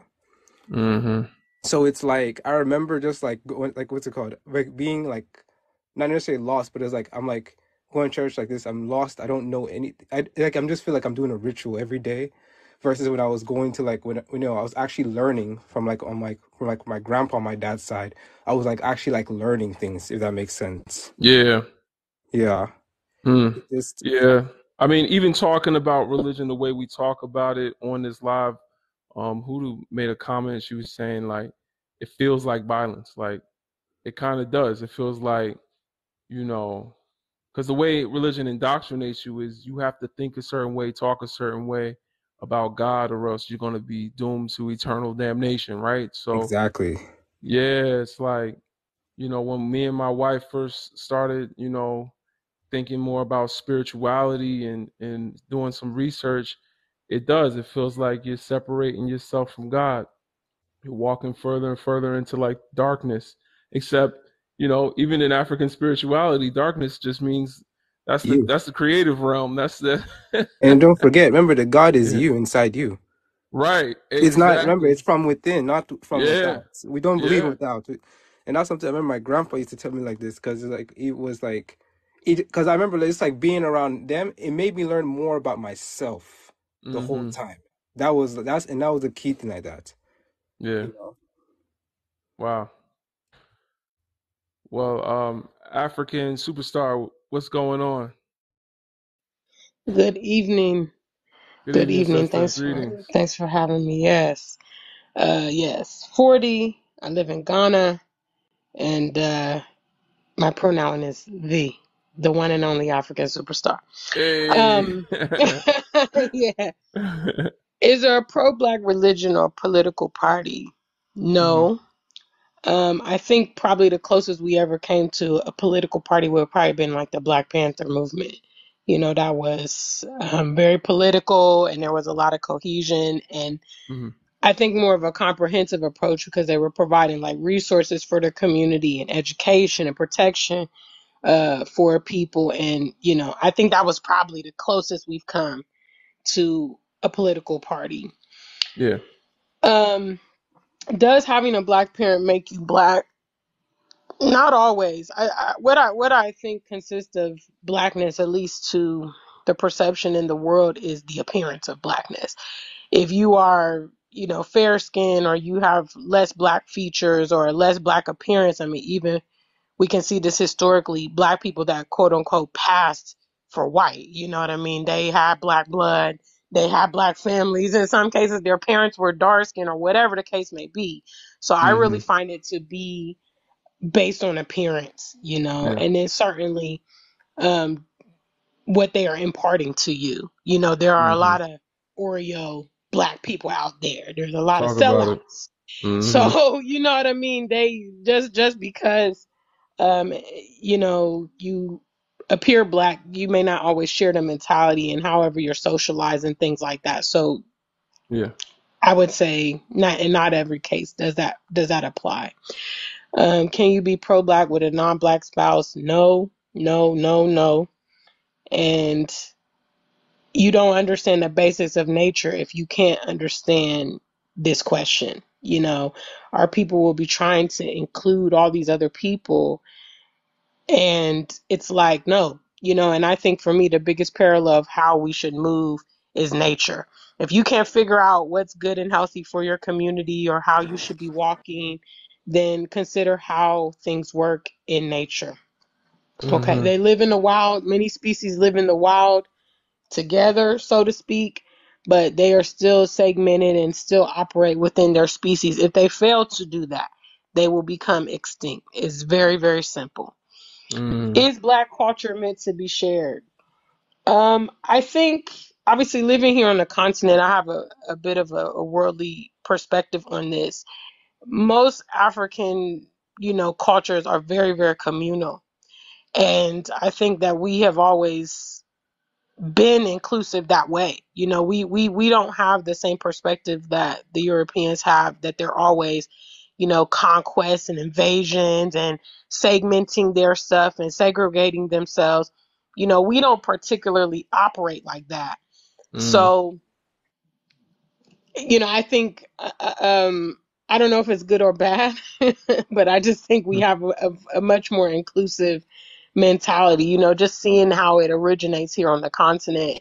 People are very welcoming, even to members of the diaspora, versus when they come on the opposite side of the ocean, it's like, we black Americans, you know what I'm saying? We ain't Africans, you know what I'm saying? They Mm. sometimes I they can hate be that. very Yeah. abrasive to other black foreigners that are coming to the West.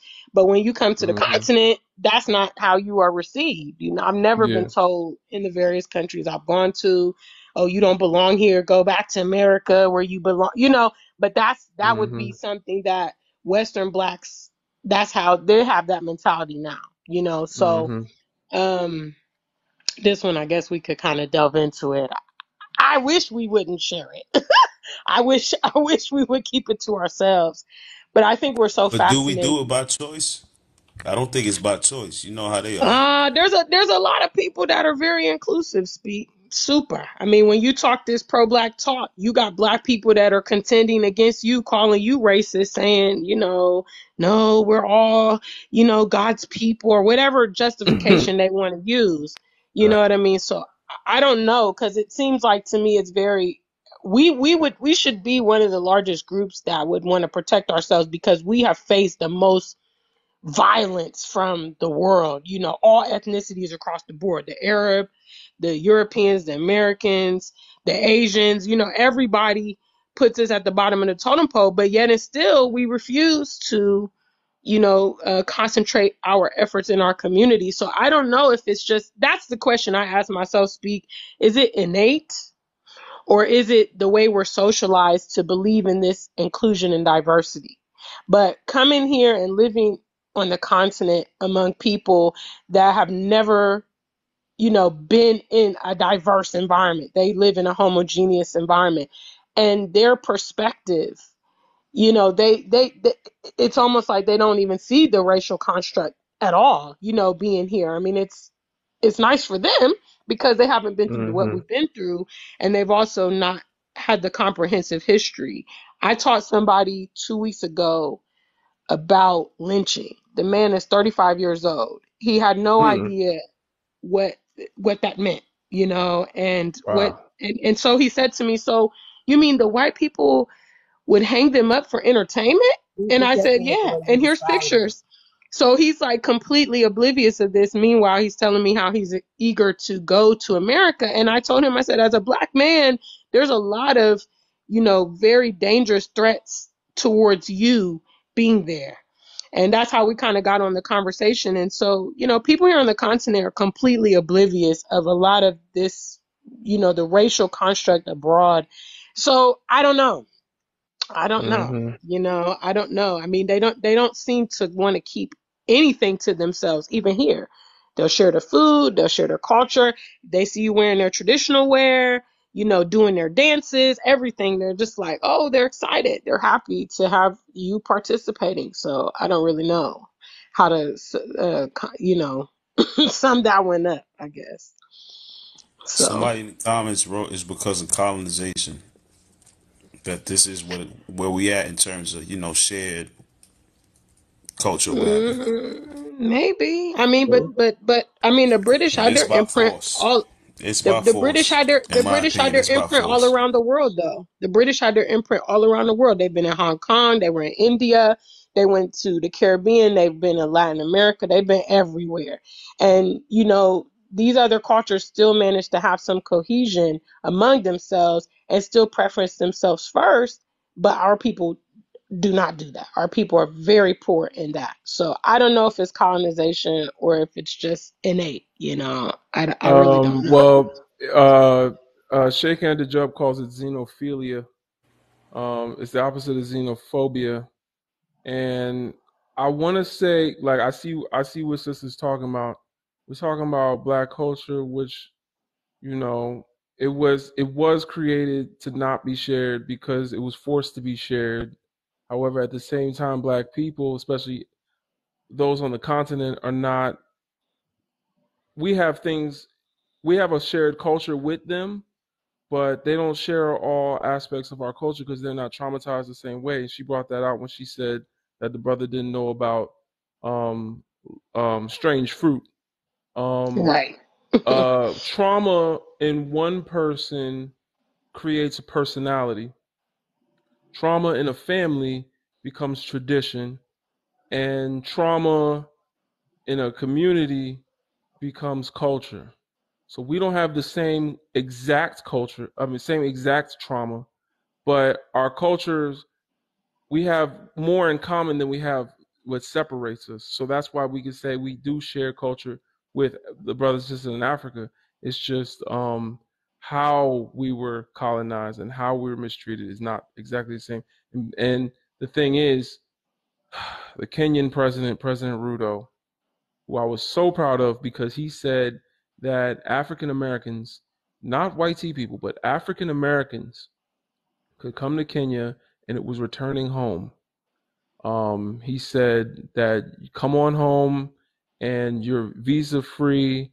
All you got to do is get your passport, come to Kenya, and you're able. We're opening up your borders. He just gave a speech this week saying that he's now opening up his borders to everyone from everywhere. Wow. Like now he's telling everyone from everywhere to come home because Kenya is the cradle of all people, and he's telling everyone to come home. You see, that's what I'm saying. That's what I'm saying. And I would say that Did he apologize? I pray to God. Someone in the comments says he apologized. I pray he apologized. I was so hot watching that, and then I saw the comments, and other people were mad too. So I was like, I hope he gets some backlash because this was the stupidest thing I ever heard him say. Like, well, not the stupidest. He's done some other stupid stuff like cowering from a crone, but to literally say the whole world is from Africa, so come on home. What are you doing? Like, no European country says anyone can come here without a visa. Are He you did. He serious? said that. Before, it's just crazy. I got upset. Yes, William Rudo. Oh damn! I didn't know. I didn't know that part. I'm not gonna lie. Look it up, man. He gave a speech this week. I was so upset. But see, that's the thing. Even when we do decide to have something for us, they come invading. They must always be a part of everything that we do, you know? And it's just, Yeah. I mean, even now they're flocking here to the continent. There's been a lot of migration from diasporans coming here, and right next to them is these whites, you know. They're just following us everywhere we go. You know, there's no place Yo, safe. these whites is crazy. Be Man, they so nice. crazy, Steve. Real. It's like you don't want us in your midst. You don't want us apart from you. You don't want to work and live together. You don't want us to have our own industry. You told us to go back to Africa. Now we coming here. You coming too. That's So, crazy. I got so upset. Like, it's one thing when he's bro, telling us, he told us to come home. So as an African American, I love that brothers and sisters on the continent are beckoning me to come home. That felt so good. The whole world without visas? I don't want to be there now. I'm not I'm sure. sure. I'm sure the white people was putting a lot of pressure on him when he made that statement to make him double back and just go inclusive. You know what I mean? And Crazy. probably even Kenyans, because I'm gonna be real with you. I did business in Nairobi. I was frequent in Nairobi. Yeah. They love white people in Kenya. Yes, they do. They love whites. So many my whole plane going there would be full of white and primarily white men. You know, white men do their sex tourism in Yeah, in Kenya. Kenya. Yes, and they loved them there. So when they saw me and you know I was talking my talk, they was kind of like, they don't know what they can't Damn. align with that. They can't align with that. Nah, you'll find on the continent there's very few Pan Africans. I mean, we come from abroad typically. You know, those Yeah. locals growing up, the Continentals, they're not in step with that at all. So Yeah, it's well, really I'm just frustrating, I haven't been there you know. yet. I'm just preparing myself for a good time and some disappointment. So Yeah, it's beautiful and it's nice, yeah. but when you start to see the social construct, you realize that depending on where our people are, there's a different strategy. So in America, they've used brute force and they can't erase our memories of what has happened because obviously we have endured and the history, we know the history by way of being there. In Europe, they create a decent and comfortable life.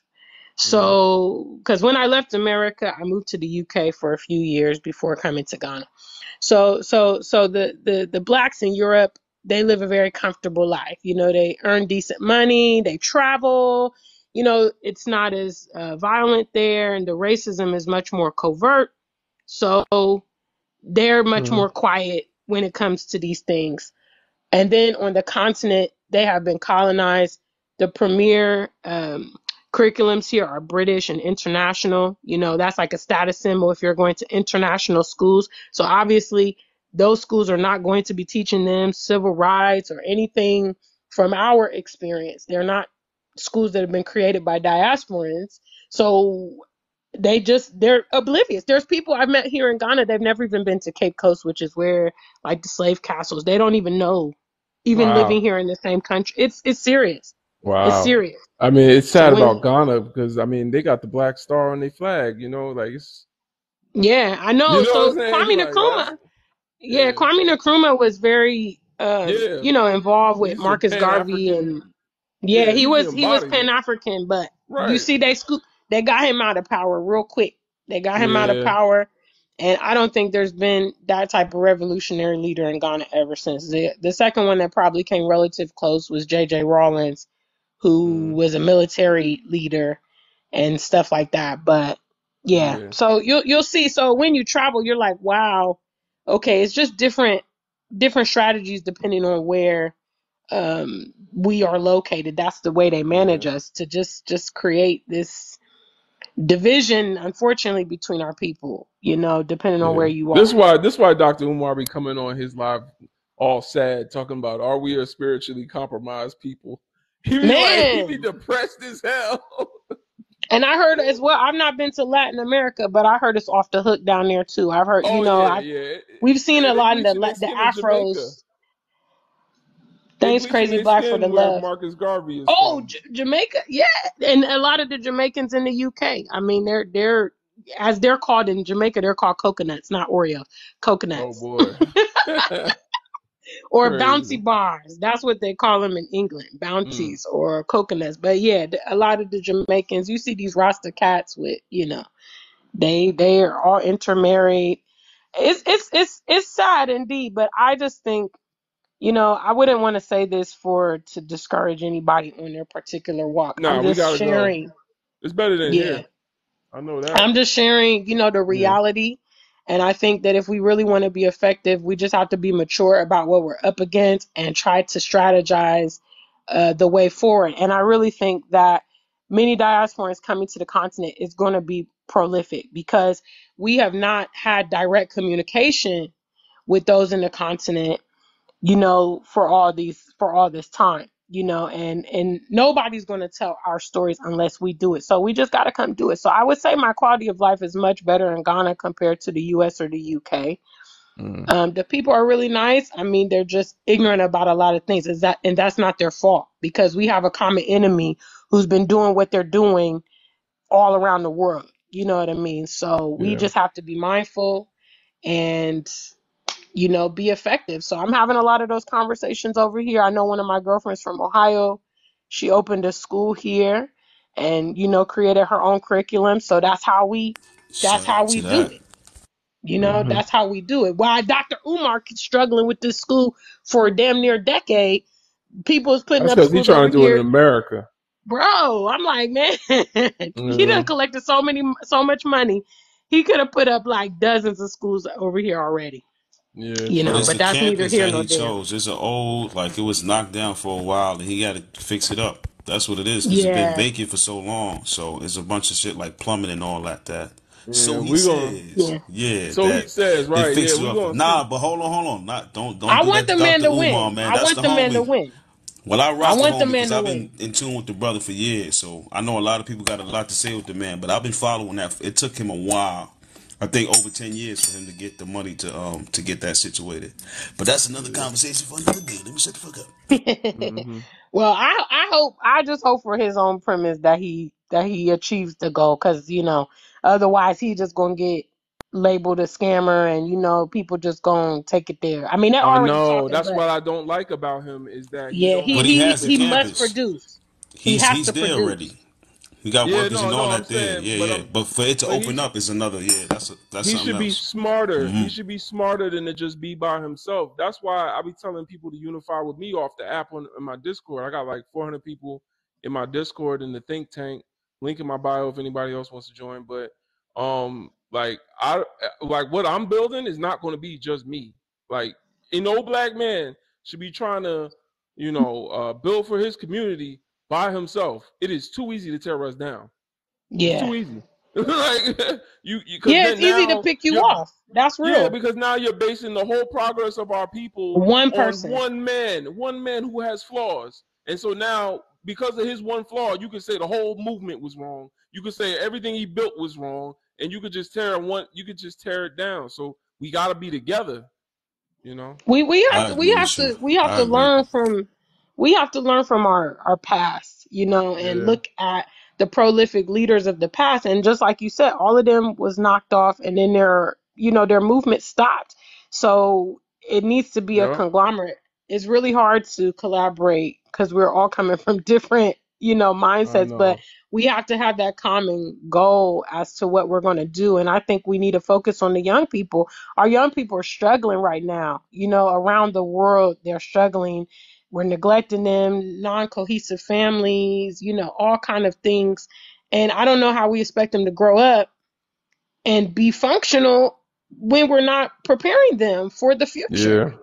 You know, we don't want them to be coconuts. We don't want them to be sellouts. Well, then we got to educate them. We got to raise them up. What does China do? China fills their kids with propaganda, period, Mm-hmm.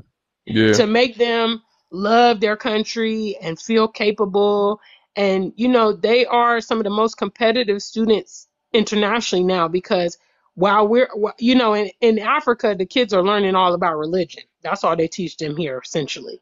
Mm. Um, these people are learning, all kind of robotics, AI, multiple languages, all this stuff. I mean, our kids are not going to be marketable if they don't have the skills. And then they need to know about self, period. We need to be Yeah. teaching leadership skills. Our children are suffering with low self-esteem, which is why they're able to be convinced that they are all these other things except they are. Somebody Right. who doesn't want to be associated as a Black person, doesn't want to be African because they think it has a negative connotation. They think, oh, if Mm. I'm Native American, that's hotter. Or maybe I'm a trans, or maybe I'm a homo, because they don't Mm-hmm. know who they are. When somebody comes at you with a false pretense, you got to reject that. But our Mm. kids are not in the well-being to be able to reject it. So they're taking all these other titles and identifications on. And we need to address that. And not just Yeah. those of us that have our children, but those of us that are conscious. You see kids in your community, take them under your wing, mentor them, spend time with them, have conversations. It's each one teach one, takes a village.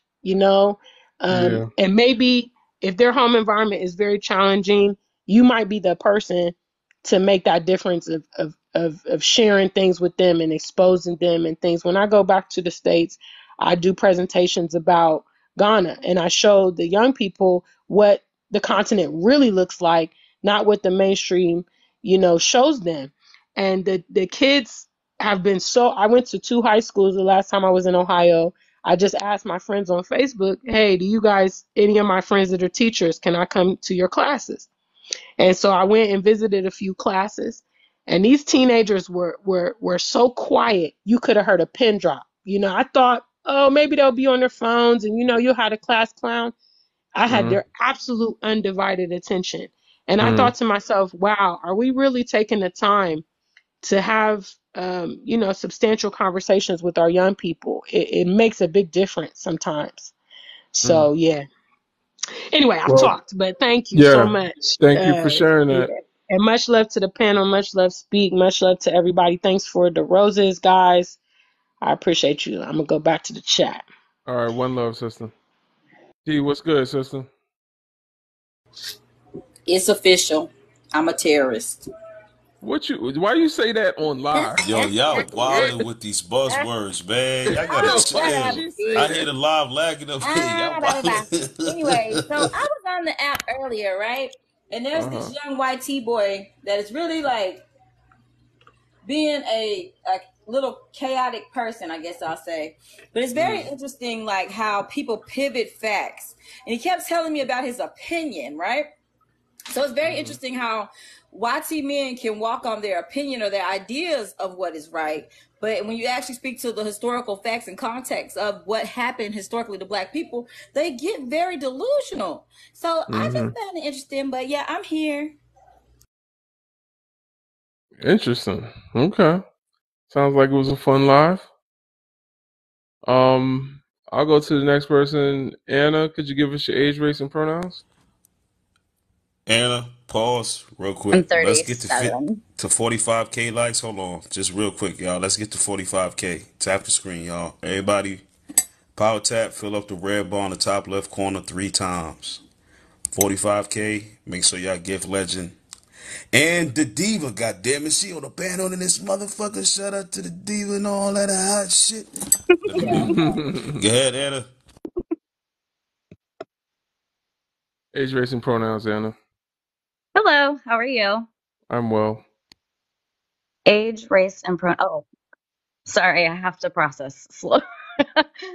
Mm-hmm. 37, Hispanic, and what was the what?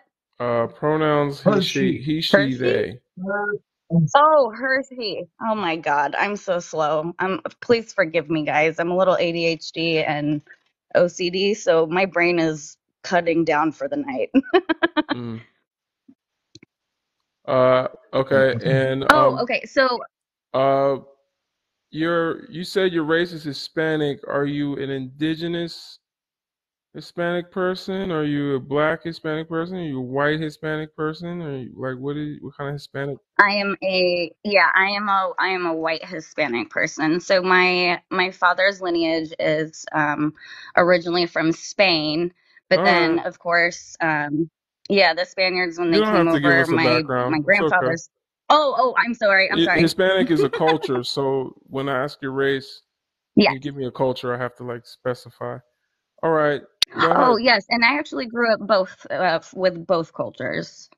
I think you're conflating what race and culture mean.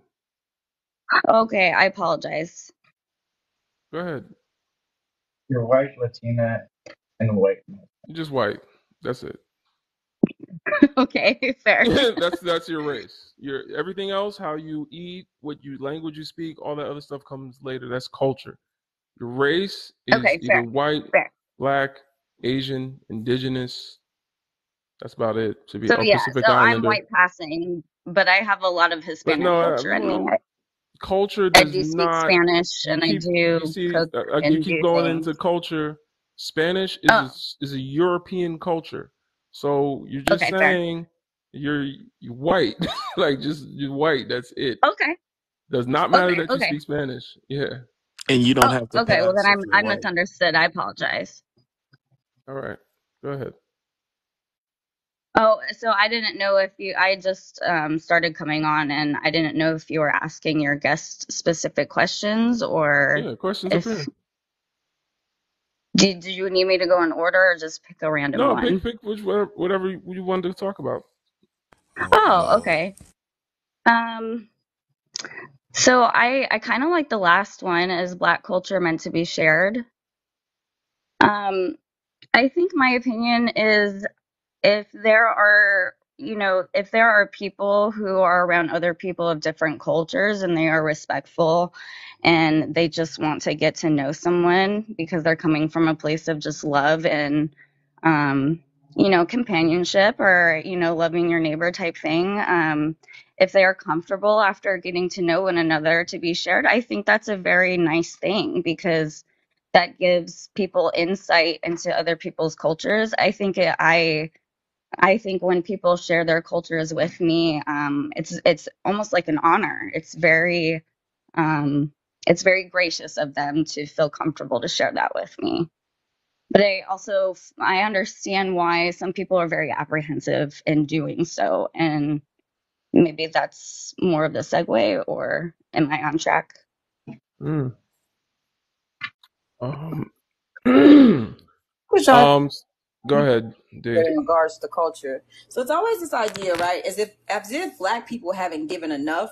It's like give me some more. And I find it very interesting that for a YT person or a Latin descent or whatnot would go out of their Sure. way to say we share cultures because when have black people not shared everything? And at this point in society, it's almost as if everyone, I shouldn't say some, everyone feels entitled to black people without respecting black people. I don't feel like we should be sharing nothing until we have given or gotten at least half of what has been taken away from us historically and currently. That's just me. Okay, that's fair. No, I see your point of view, definitely. I think I just come from a more neutral part just because of how I was raised, and I was very exposed to all sorts of cultures and things like that. So I grew up with that understanding. And to be honest, it was kind of a culture shock because I was raised in a very strict conservative. I was sheltered. And, when I So got away from that, it was a big culture shock to see the separation. And it kind of affected me because I didn't know why people were so hurt or not wanting to share, like what the last lady said, you know. So your answer to the last question is yes. We're not talking about cultures, I don't think about it's like everybody's meant as culture. in We're like talking it's about supposed black to be. culture. Sure, So, no, I don't think it's meant to be shared. So if we're gonna focus on that word and be like specific, like no, it's not meant to be shared, but I think um it's meant to be, you know, celebrated and acknowledged when there is nothing malicious behind that, when there's mutual interest in one another, if that makes sense. I would say, when has there ever been a mutual exchange of culture with black people? So, for instance, I was prior military, and I used to cut hair. I trained as a barber after I got out of high school, and then I'm not I talking did. about you as an individual. I'm talking Oh, I about thought you wanted me a to give an race of example. people. When has there ever been a cultural exchange with black people?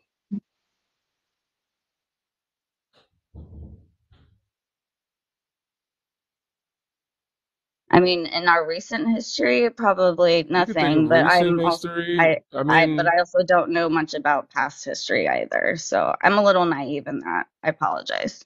Oh, it's worse.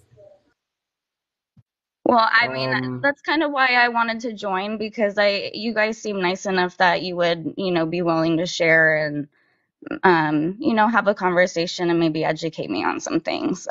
So if that's not the place, I can get off. I understand. don't run, but So just go ahead, D. you say to yourself, okay, so let's be honest in this conversation. You felt the need to hop on the panel and have a conversation about something that you're not knowledgeable about. And it's exactly why my child is dealing with YT kids being racist towards her, right?